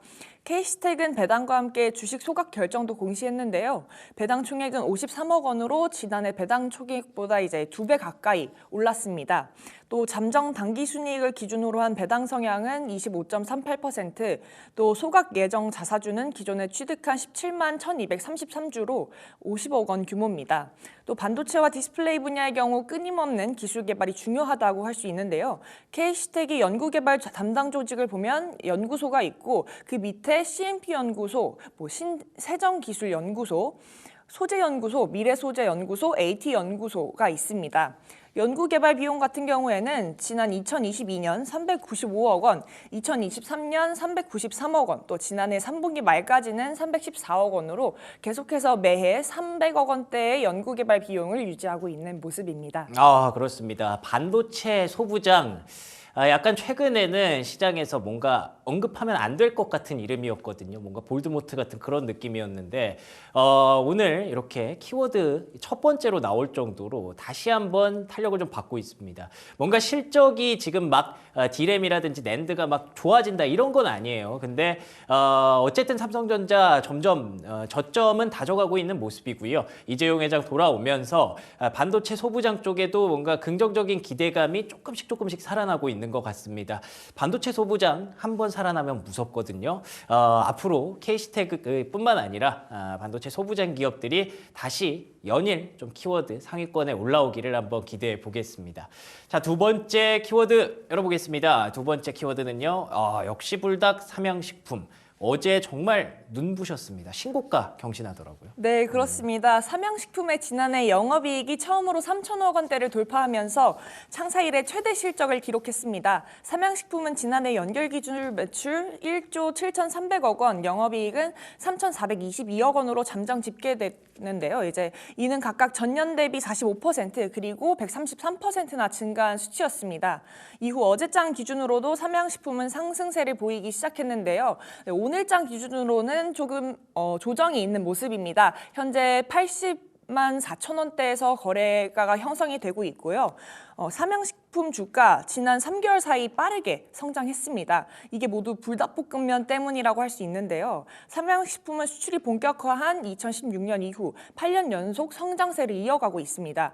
영업이익률도 2023년 12%에서 지난해 20%로 상승하면서 수익성이 확대됐는데요. 삼양식품의 수출 비중은 2023년 68%에서 지난해 3분기 77%로 1년 만에 10%가량 늘었습니다. 미국과 유럽 내 불닭 브랜드가 인기가 확산이 되고 있으면서 물량을 맞추기가 어려울 정도로 해외 수요가 급증한 것이 최대 실적으로 이어졌다고 볼 수 있는데요. 네, 삼양식품은 수출 전진기지인 밀양 공장을 기반으로 해외 수요에 대응하면서 현지 불닭 브랜드의 고객을 위한 맞춤형 이벤트와 대대적인 브랜드 캠페인을 통해 현지에서 입지를 강화하면서 해외 사업에 주력했습니다. 특히 미국의 SNS에서는 까르보 불닭이 화제로 떠올랐는데요. 시기에 맞게 월마트와 코스트코 등 현지 주류 마켓 채널 입점이 빠르게 진행됐고 덴마크의 핵 불닭볶음면 리콜은 유럽뿐 아니라 전 세계적으로 불닭 브랜드에 대한 관심을 집중시키는 계기가 됐습니다. 삼양식품 관계자는 아시아를 넘어서 미주와 유럽 등에서도 불닭 브랜드의 입지가 더 견고해지고 있어서 향후 해외 수요는 계속 증가할 것으로 예상된다면서 오는 6월 준공을 앞둔 밀양 2공장이 본격적으로 가동되면 해외 매출 확대에 더 속도를 낼 수 있을 것으로 보인다고 전했습니다. 아, 그렇습니다. 진짜 불닭볶음면을 처음에 삼양식품이 만들 때 이런 미래를 상상이나 했을까요? 이거 하나 잘 만들어서 이렇게 전 세계의 입맛을 사로잡는 기업이 됐습니다. 반신반의했는데 말씀해주신 대로 뭐 덴마크 쪽에서 뭐 갑자기 리콜도 나오고 도대체 뭐 얼마나 맵길래 리콜이 나오냐 이러면서 전 세계적으로 이슈가 되고 그걸 또 중화하기 위해서 까르보 불닭을 사 먹고 참 말도 안 되는 일이 계속 일어나고 있는 거죠. 나중에 이제 중국에도 공장이 지어진다고 하더라고요. 지금 공급이 많이 부족한 상황이라고 하는데 그만큼 자신 있게 이렇게 공정을 늘렸을 때 앞으로 전 세계의 대한민국의 매운맛뿐만 아니라 K푸드가 전 세계로 호령하는 날이 머지않은 것 같기도 합니다. 자, 세 번째 키워드 한번 열어보겠습니다. 세 번째 키워드는요. 더존비존, 지존? 너무 오랜만에 듣는 단어인데요. 네, 그렇습니다. 더존비존이 창사 이래 최초로 연간 매출 4천억 원을 기록하면서 사상 최대 실적을 달성했습니다. 정말 지존의 자리에 등극을 했는데요. 네, 지난 2020년 매출 3천억 원을 돌파한 이후 불과 4년 만에 다시 한번 대기록을 썼습니다. 더존비존은 2024년 연간 연결 기준 매출 4,023억 원, 영업이익 881억 원을 달성했다고 6일 발표했습니다. 지난해와 비교해서 매출은 13.5%, 영업이익은 21.7% 상승한 수치입니다. 지난해 4분기 실적 역시 연결 기준 매출 1,115억 원, 영업이익 295억 원을 달성하면서 분기 최대 실적을 기록했습니다. 이는 매출 7.6%, 영업이익 18.9%가 증가한 수치로 영업이익률은 26.4%에 달합니다. 어제장 기준으로는 더존비전의 주가가 많이 크게 상승했었는데요. 전일 대비 13,200원 오른 88,000원을 기록했습니다. 오늘장 기준으로도 이제 어제 급등했기 때문에 살짝 조정이 있는 모습입니다. 1년 사이에 더존비전의 주가는 계속해서 오르고 있는 추세고요. 지난해 3월 11일만 해도 최저점인 4만 원대에서 거래가 됐는데 지금은 8만 원대까지 거래가가 형성이 되고 있습니다. 이번 실적은 전 사업 영역에서 고른 성장을 이어간 덕분이라고 볼 수가 있는데요. 위하고 그리고 아마란스 10, 또 옴니솔 등 핵심 솔루션에 대한 통합된 강력한 AI 서비스 경쟁력을 토대로 사업 안정성과 성장성을 입증했습니다. 실제로 원 AI 출시 6개월 만에 2,000개 기업과 도입 계약을 체결하는 성과를 내면서 주요 솔루션의 실적을 이끌었었는데요. AI가 비즈니스 환경에 성공적으로 통합 그리고 내재화되면서 단일 모듈 단위로 제품을 사용하던 고객들이 모든 기능이 하나로 통합된 전체 모듈 도입을 고려한 것이 주요했다는 설명입니다. 제품별로는 아마란스 10이 신규 고객 유입과 클라우드 비중 증가로 전년 대비 168% 정도 성장을 했고요. 위하고는 24% 성장률을 기록했고 옴니솔 역시 새로운 파트너십 정책과 그리고 대기업과 또 그룹사 시장에서 안정적인 수익 구조 기반을 다져 나가고 있습니다. 또 때마침 향후 전망도 밝습니다. 기업의 업무 생산성 향상을 위한 AI 도입 수요가 증가하면서 클라우드 전환을 가속화시키고 있기 때문인데요. AI 서비스의 효용을 확인한 기존 고객들이 AI 도입과 함께 클라우드 전환에 나서고 있어서 장기적인 매출 확대가 기대된다고 볼 수 있습니다. 좋습니다. 더존비존이 갖고 있는 그 포텐셜에 대해서는 사실 의심의 여지가 없었습니다. 왜냐하면 대기업단에서 굉장히 많이 쓰고 있는 소프트웨어 중에 하나였잖아요. 근데 과연 이게 해외 소프트웨어들이랑 경쟁을 했을 때 과연 싸움이 될 수 있을까? 이게 좀 우려가 있었는데 그런 것들을 이번에 실적이 다 씻어줬습니다. 이 숫자로 얘기를 해주면 더존비존도 뭐 굳이 해외까지 안 나가더라도 국내 시장에서 충분히 역할을 할 수 있구나, 그리고 충분히 더 성장할 수 있구나라는 기대감을 청신호를 밝혀준 거죠. 덕분에 어제 급등했고요. 오늘은 좀 쉬어가지만 지존의 어떤 자리에 올라선 더존비존 긍정적으로 볼 수 있겠네요. 네 번째 키워드 열어보겠습니다. 네 번째 키워드는요. 내실축소 신세계. 내실축소라는 얘기는 뭐 좋은 얘기인가요? 어떤 얘기인가요? 이번 건 좀 좋지는 않는데요. 그렇죠. 네, 네. 신세계가 지난해 연결 기준 총 매출 11조 4,974억 원, 영업이익 4,795억 원을 기록했다고 5일 공시를 했습니다. 지난 2023년과 비교해 매출은 3.3% 늘었지만 영업이익은 25.1%나 줄어들었는데요. 그렇지만 어제장 기준으로는 신세계 주가가 살짝 올랐습니다만 오늘장 기준으로 해서는 13만 1,300원에 어제보다는 또 하락세를 보이고 있습니다. 신세계의 내실축소는 본업의 부진에 더해서 면세점을 운영하는 자회사 신세계 DF의 적자로 돌아선 영향이 컸습니다.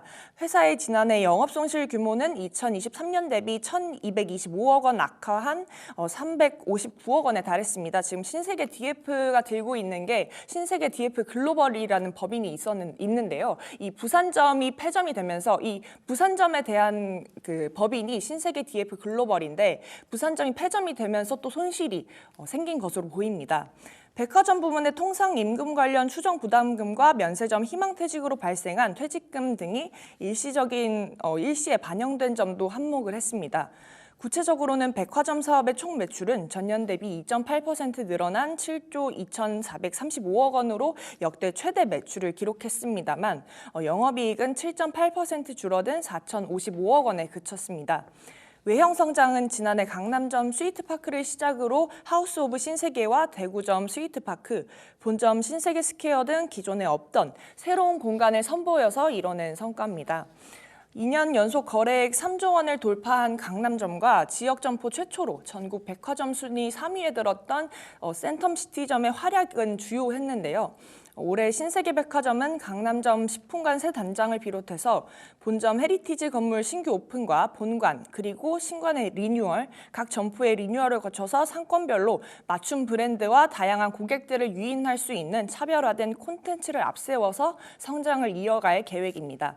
또 패션 뷰티 계열사인 신세계 인터내셔널은 지난해 11월까지 이어진 이상고온 등 대회의 불확실성을 피해가지는 못했습니다. 순매출은 3.4% 감소한 1조 3,086억 원, 영업이익은 45% 줄어든 2,686억 원을 기록했는데요. 현재 신세계 인터내셔널 주가도 어제장보다는 하락한 채 거래가 되고 있습니다. 지금 장중에 1,100원대로 거래가가 형성이 돼 있고요. 네, 신세계 인터내셔널은 지난해 인수한 K-뷰티 브랜드인 어뮤즈를 비롯해서 더로우 그리고 PB 파일로 등 글로벌 브랜드까지 확보하면서 올해 성장의 기틀을 마련했다는 입장을 밝혔습니다. 지난해에는 신세계 까사와 신세계 라이브 쇼핑의 성장세는 또 두드러졌는데요. 계열사 편입 이후 첫 연간 흑자 전환에 성공한 신세계 까사의 순매출은 2,695억 원, 영업이익은 10억 원으로 집계됐습니다. 신세계 라이브 쇼핑 역시 2023년 3분기 합류한 이후 역대 최대 실적을 기록하기도 했습니다. 그렇습니다. 신세계 그룹 전반적으로 실적을 한번 짚어주셨네요. 지난해까지는 뭔가 내실을 좀 다져야 하는 그런 어떻게 보면 좀 위기라고도 할 수 있는 그런 상황들이 많이 전개됐던 것 같습니다. 그렇지만 이걸 잘 알고 있다는 게 중요하겠죠. 그렇기 때문에 올해부터는 좀 달라진 모습 보여줄 수 있기를 기대해 보겠습니다. 자, 5번째 키워드 바로 이어가도록 하겠습니다. 5번째 키워드는요. GS 리테일 허리띠 쫙. 신세계도 그렇고 GS 리테일도 그렇고 다들 좀 뭔가 뭘 좀 해야 되나 봐요. 네, GS 리테일 같은 경우에 계속해서 성장세를 보이고 있었는데요. 편의점 아무래도 업계가 1등이다 보니까 네, 그렇지만 이제 허리띠를 꽉 졸라매야 할 때가 온 것 같습니다. GS 리테일은 지난해 유통업의 전반적인 침체 속에서 편의점과 슈퍼를 중심으로 외형 성장을 이어갔으나 내실에서는 다소 아쉬운 실적을 내비쳤습니다. GS 리테일은 연결 기준 작년 한 해 영업이익이 2,391억 원으로 전년보다 18.1% 감소한 것으로 잠정 집계가 됐는데요. 매출은 11조 6,551억 원으로 전년 대비 증가했으나 이제 손실이 261억 원으로 적자로 돌아섰는데요. 사업부별로 보면은 편의점 GS25 매출이 8조 6,661억 원으로 전년 동기 대비 5.1% 늘었습니다. 그러나 영업이익은 2,183억 원에서 1,946억 원으로 10.9%나 감소했습니다. 신규 출점으로 운영점이 늘어나면서 매출이 늘었지만 이에 따른 감가상각비와 광고 판촉비 등이 덩달아 증가해 영업이익이 줄어든 것으로 풀이가 되고 있고요. 슈퍼마켓 GS 더 프레시는 매출과 영업이익이 각각 11.1%, 15.4% 증가하면서 두 자릿수의 견고한 성장세를 이어갔습니다. 홈쇼핑 GS샵의 매출은 7% 감소했고 영업이익 또 이제 8.4%가량 줄었습니다. TV 시청자 감소 등에 따른 업황 부진 속에서도 모바일 부문 경쟁력이 받쳐주면서 1,000억 원대 영업이익을 지켜냈다는 데 이제 회사 측은 의의를 뒀습니다. 네, GS 리테일은 공시 다음 날인 6일 유가증권 시장에서 전일 대비 420원 하락한 15,070억 원을 기록했는데요. 네, 현재 오늘장 기준으로도 살짝 해서 하락세를 보이고 있는 모습입니다. 그러네요. GS 리테일의 한 달 동안의 주가를 보니까 굉장히 좀 부진한 모습이 확실히 확인이 되고 있습니다. 사실 이럴 때 그냥 관세 리스크 막 있고 이럴 때 내수주가 좀 좋아야 되는데 전혀 힘을 펴지 못하고 있다는 게 작년에 대한민국에 뭐 여러 가지 사태들이 발생하면서 확실히 소비 심리가 많이 굳었구나라는 걸 주가에서도 다시 한번 확인할 수가 있겠네요. 허리띠 쫙 매고 올해 다시 좋아지겠죠. 그때를 잘 노려봐야 될 것 같습니다. 자, 6번째 키워드 열어볼까요? 6번째 키워드는요. 초과 달성 삼성중공업입니다. 뭐 조선주는 요즘 난리죠. 네, 그렇습니다. 삼성중공업이 지난해 실적 목표치를 초과 달성했습니다. 올해 연간 수주 목표는 작년 실적치보다 33% 높은 98억 달러로 제시를 했는데요. 삼성중공업은 지난해 매출 9조 9,031억 원, 영업이익 5,027억 원으로 전년 대비 매출은 23.6%, 영업이익은 115.5% 증가한 것으로 잠정 집계됐다고 5일 공시를 통해 밝혔습니다. 이후 어제장 기준으로 삼성중공업은 전일 대비 450원 하락한 12,950원의 장을 마감했는데요. 오늘도 역시 좀 장에서는 하락세를 보이고 있습니다. 현재 12,760원의 거래가가 형성되고 있습니다. 그러나 무엇보다 삼성중공업의 영업이익률이 늘어났다는 점도 눈에 띕니다. 지난해 영업이익률이 5.1%로 나타나면서 전년 동기 대비 2.2%포인트 증가를 했습니다.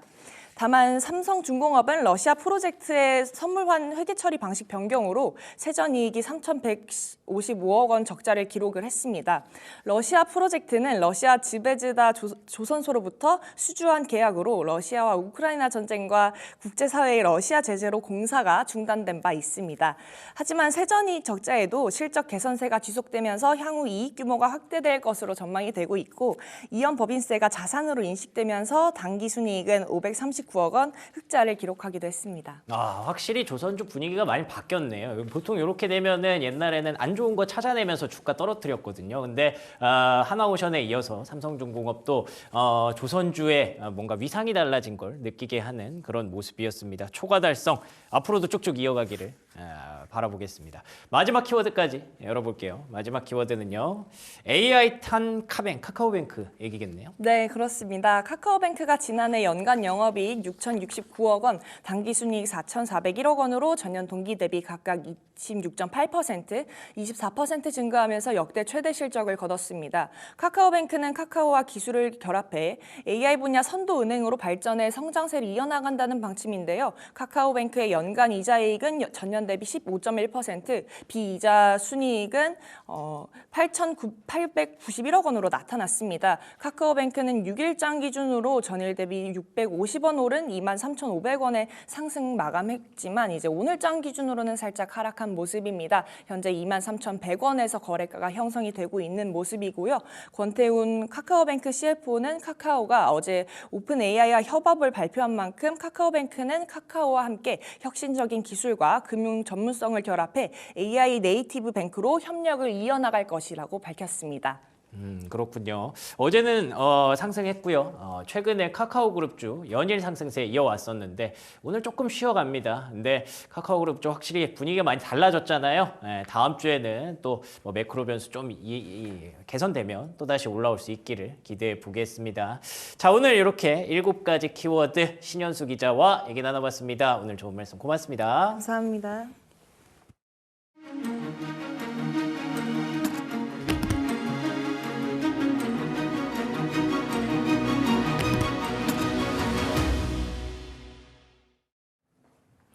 오전장 정리하고 오후장 전략 챙겨보는 시간입니다. 머니체크 문 열었는데요. 오늘은 딜사이트S 이재진 마스터와 함께합니다. 마스터님 안녕하세요. 반갑습니다. 아무래도 미국의 주요 고용지표 발표를 앞두고 우리 시장이 다소 관망하는 흐름인 것 같습니다. 보합권대 지나가고 있는데 지금까지의 시장 어떻게 보셨을까요? 정말 특징적인 재료가 있는 기업들, 특징적인 이슈가 있는 기업들이 아니면 특별하게 등락을 보이지 않고 횡보하고 있는 증시라고 현재 보여집니다. 그나마 이제 어제부터 부각을 받았던 삼성의 유리기판 진출 소식에 관련된 종목들이 일부 올라오긴 했었는데요. 해당 종목들도 큰 등락 없이 결국 꼬리를 달고 내려오는 기업들이 하나둘씩 좀 출회가 되고 있기 때문에 확실히 고용지표 발표를 앞두고 유동성에 대한 방향성이 정해지다 보니까 증시 자체에 관망세가 많이 나오고 있는 것으로 현재 보고 있습니다. 근데 특히 이제 우리 시청자 여러분들께서 왜 이 고용지표가 중요한지에 대해서 의문을 좀 가지시는 분들이 있을 수 있을 것 같은데요.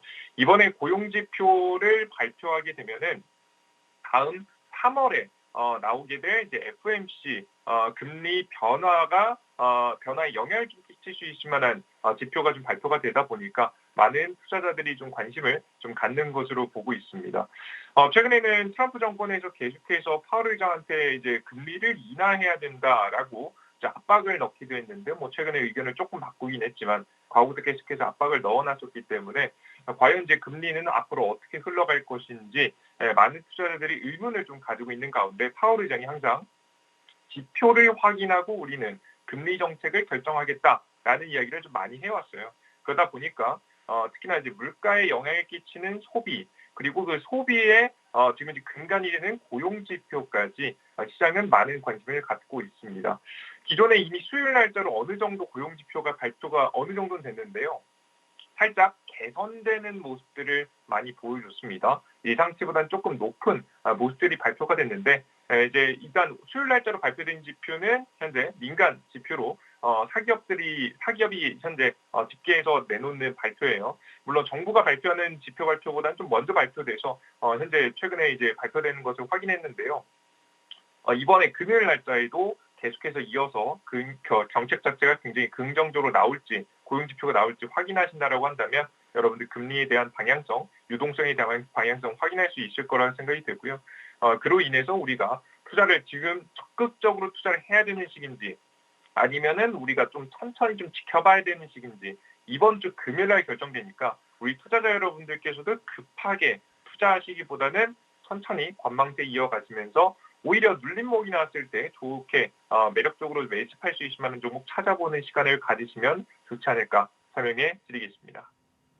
네, 이번에 발표될 고용 지표가 단순히 지표로만 끝날 게 아니라 3월에 이어질 FOMC 금리에도 영향을 미칠 수 있기 때문에 이러한 이벤트는 확실히 중요하게 체크를 해야 할 것 같습니다.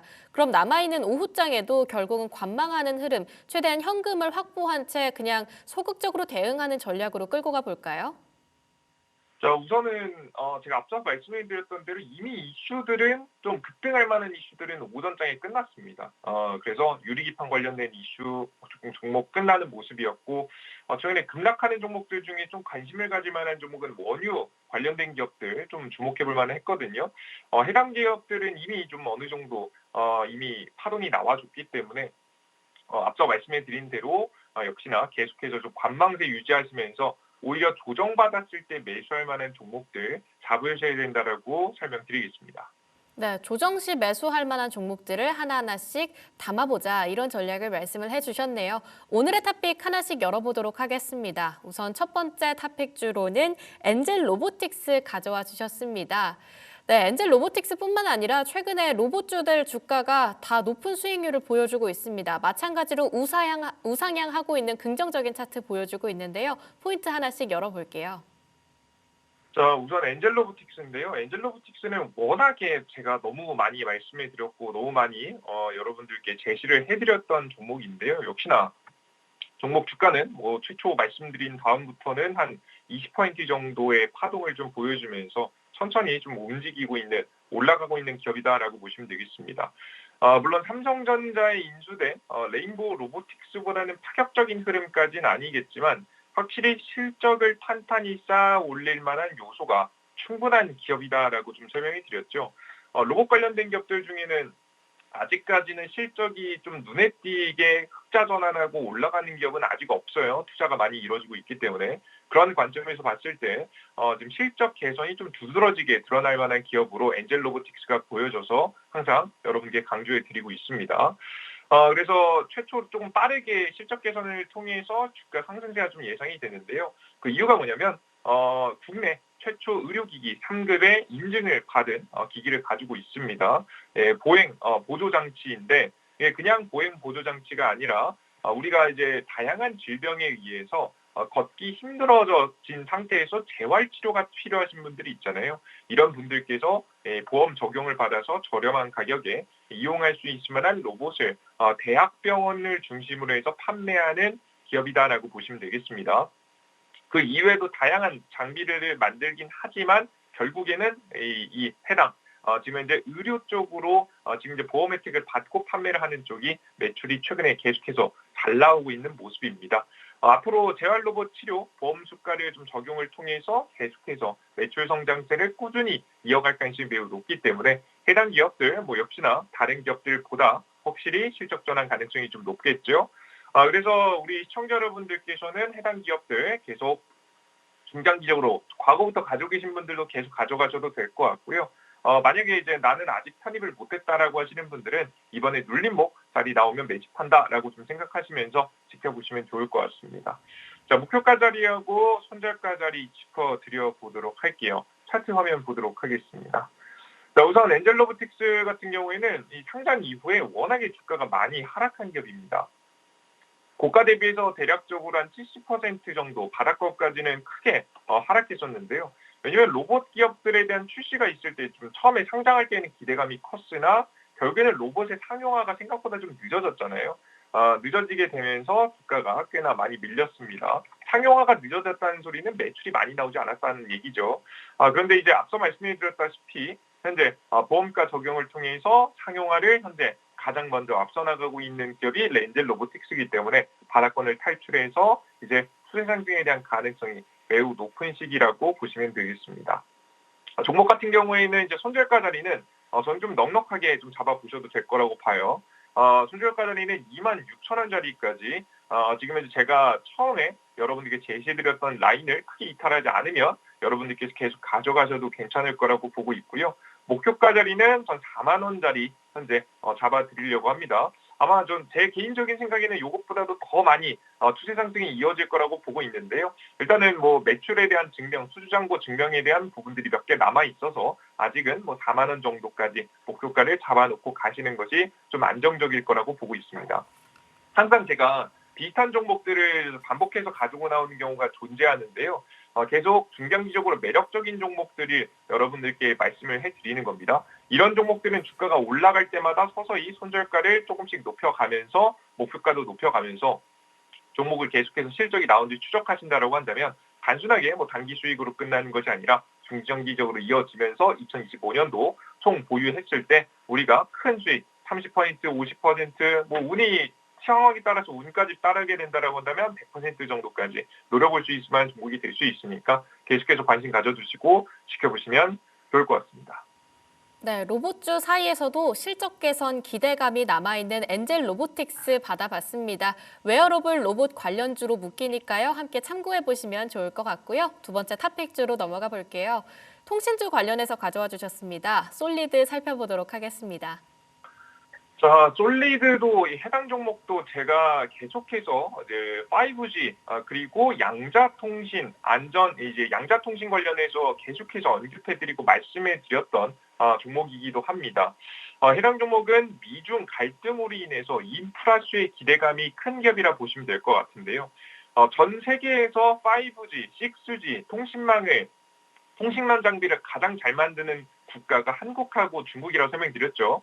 근데 중국이 지금 미중 무역 전쟁으로 사실상 통신 장비 자체를 미국에 수출하기 어려운 상태입니다.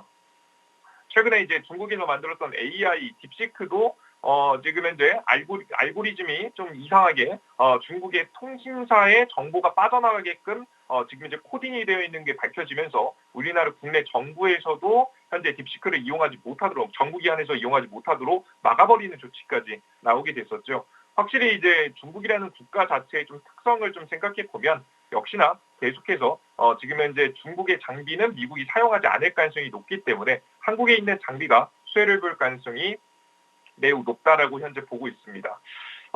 유일하게 좀 지금 현재 좀 조심스러운 점이라고 한다면 4월 1일자로 나오는 미국 정부기관에서 이제 곧 추가적인 관세를 부과하기 위한 설문 리포트를 트럼프에게 이제 전달할 예정이에요. 해당 리포트에 5G까지 들어갈지 추가적인 관세까지 매겨질지는 조금 더 지켜봐야 되는 조금 이제 조심스러운 부분이 존재하긴 하지만 앞서 말씀해드린 대로 중국을 제외하면 사실 저렴하게 좋은 장비를 제공할 수 있을 만한 국가가 사실 없거든요. 미국 내에서도 사실상 많은 인프라를 조성하기 위해서는 가성비가 좋은 제품들을 좀 많이 사용해야 되기 때문에 한국의 통신 장비 관련된 기업들이 과한 규제를 받을 거라고 생각하지는 않습니다. 그래서 우리 투자자 여러분들께서 조금 조심스러운 부분이 있지만 큰 걱정을 할 부분은 아니다라는 부분 생각하시고요. 확실히 솔리드가 좀 능력이 있다라고 좀 보여지는 게요. 중계기 시장에서 시장 점유율, 세계 시장 점유율 15%를 좀 달성을 하고 있습니다. 중계기가 정확히 뭐냐면 기존에 이제 데이터 통신이 오면 이 데이터 통신을 더 많은 지역이 사용할 수 있도록 지금 퍼뜨려주는 지금 역할을 하는 기계라고 보시면 될 것 같은데요. 해당 기기를 좀 잘 만들어서 인프라 관련 종목으로 많이 좀 주목을 받고 있습니다. 확실히 점유율도 최근에 굉장히 빠르게 급속도로 올라가고 있는 추세라서 매출 성장에 대한 기대가 좀 있겠죠. 심지어는 이제 솔리드가 더 주목되는 게 미국 정부가 지금 현재 진행하는 397조 원 규모의 프로젝트를 수주하는 데 성공했습니다. 그래서 솔리드가 확실히 미국 안에서도 국제적으로도 인정받는 분위기죠. 이런 상황으로 계속해서 이어간다라고 한다면 확실히 이제 중장기적인 상승세 모멘텀이 존재하는 기업이다라는 거 확인할 수 있겠고요. 확실히 수주장부나 매출에서도 전망치 컨센서스에서 다 확인할 수 있습니다. 그래서 이런 종목들이 눌림목이 나와준다면 너무 좋겠죠. 이번에 시장이 만약에 고용지표 이후에 흔들려주게 된다라고 하면 아직 좀 난 놓쳤다라고 하시는 분들이 마지막 기회가 될 수 있을 거라고 보여지니까 우리 투자자 여러분들께서 이번 기회에 확실하게 주는지 확인하면서 공략 이어가실 필요가 있을 것 같습니다. 차트 보시면서 가격 전략 설명해 드려 보도록 할게요. 화면 보겠습니다. 제가 기존에 솔리드를 많이 언급해 드렸던 자리가 이런 자리들이었습니다. 초기의 상승세 이후에 잠시 쉬었다가 추가 상승을 보이는 타이밍, 이 상황에서 많이 권장해 드렸었는데요. 그러다가 시장이 한번 흔들리고 나니까 잠깐 조정을 받긴 했습니다. 다만 앞서 설명해 드렸다시피 수주 잔고도 올라가고 매출도 성장하고 대내외적 환경도 긍정적으로 개선되고 심지어는 미국 정부 프로젝트까지 수주하는 모습을 보여주니까 추세를 잃지 않고 다시 쭉 상승하면서 저가 대비해서는 50% 정도의 파동이 또 나오는 모습들을 보실 수가 있죠. 이번에도 또 눌림목이 나와준다면 저는 좀 매력적인 매수 타임이라고 그래서 보고 있습니다. 해당 종목들은 이제 여러분들께서 앞서 말씀드렸던 다른 앞서 엔젤로보틱스하고 비슷하게 손절가는 좀 더 크게 열어두고 여러분들께서 눌림목이 나왔을 때 매집하시는 걸 권장해 드립니다. 손절가 자리는 6,500원짜리 여러분들께서 좀 가져가시면 좋을 것 같고요. 목표가 자리는 10,000원짜리, 전 10,000원짜리까지 이상도 신고가도 좀 달성이 좀 가능하다라고 보고 있습니다. 10,000원대까지 바라보시면서 신고가 랠리 보시는데 다만 현재 자리에서 바로 추격 매수하시기보다는 좀 더 조정 받았을 때 가장 좋은 가격으로는 7,000원 가격 정도, 평균 단가 가격으로 하면 한 7,300원 라인 정도 생각하시면서 여러분들께서 매집해 주시면 추가 상승세에서 충분히 수익을 볼 수 있지 않을까 생각이 돼서 여러분들 해당 종목을 다시 한번 가지고 나왔습니다. 네, 글로벌 중개기 시장에서 천천히 점유율을 늘려가고 있다라고 하는 솔리드 받아봤습니다. 약간의 조정이 들어올 때마다 눌림 매수 말씀 주셨는데요. 7,000원 구간에서 매수 말씀해 주셨고요. 평단가로는 7,300원 라인대가 긍정적이지 않을까라는 마음까지 오픈해 주셨습니다. 그 다음 마지막 탑픽주 살펴볼게요. 오늘 좀 호실적을 기록했음에도 불구하고 5%라고 하는 깊은 낙폭을 보여주고 있는 한화솔루션인데요. 한 번씩 포인트 열어보겠습니다. 자, 하나솔루션 같은 경우에는요, 최근에 이제 계속해서 이제 적자를 기록하다가 흑자로 이제 막 4분기에 돌아선 기업이라고 보시면 되겠습니다. 어떤 사업을 하냐면 태양광 관련된 사업을 하고 있는 기업이죠. 제가 직전에도 몇 번 말씀을 좀 해드린 적이 있지만 이제 해당 기업이 주목받는 이유는 역시나 미중 무역 전쟁 갈등 때문입니다. 태양광 패널은 전 세계에서 중국이 제일 저렴하게 잘 만듭니다. 이건 누구도 부정할 수 없는 현실인데요. 자, 그러다 보니까 미국에도 태양광 정책이 나올 때마다 중국에서 막 패널들을 들어와서 설치하는 경우가 굉장히 많았었어요. 근데 그런 상황을 미국이 이번에 특히나 트럼프는 보고 있을 리가 없겠죠.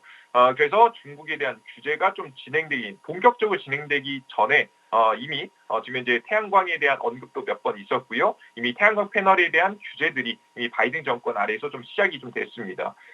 특히 이제 중국산 태양광 패널에 대한 관세가 이미 2배 정도가 부과가 됐고요. 동남아시아를 유해해서 들어가는 통로까지 전부 다 막혀가는 상황입니다. 이러면 역시나 이제 지금 이제 태양광 정책들이 과거에 바이든 정권부터 진행되면서 아직까지 이제 계속해서 이어지고 있는 상황인데 이제 설치하려면 뭔가 구매는 해야겠는데 중국 판로는 막혔으니까 좀 어떤 대체제가 좀 필요하겠죠. 일단 우선은 미국 본토 안에서 현재 생산을 최대한 해보려고 하겠지만 역시나 단가를 맞추기는 쉽지 않을 것으로 보입니다. 그런 관점에서 봤을 때 이미 한화가 미국의 법인을 만들어 놓고 미국 안에서 이미 태양광 사업을 하고 있거든요. 뭐 특히나 가정에 보급하는 제품으로는 꽤 점유율이 높은 편입니다. 그래서 태양광 관련된 사업에 이미 미국 시장에 진출해 있는 하나 관련된 태양광 기업들 계속해서 주목해 볼 만하다라고 보여져서 종목 가지고 나왔고요. 하나솔루션 같은 경우는 이미 미국의 인플레이션 감축법을 통해서 보조금 최대 1조 원 정도를 현재 배정받을 만큼 적극적으로 미국 본토 안에도 투자를 해놓은 상황이기 때문에 물론 보조금에 대한 리스크가 좀 있긴 하지만 이미 주가가 꽤 많이 조정을 받아서 지금 현재 큰 문제가 일어날 것 같지는 않고요. 그래서 이미 지금 보조금이 큰 문제 없이 좀 진행된다라고 한다면 이번에 하나솔루션 4분기 흑자 전환을 좀 이어가면서 이번 2025년도 본격적인 흑자 전환을 좀 시작할 수 있지 않을까 좀 생각이 듭니다. 그래서 해당 정보를 좀 가지고 나왔고요.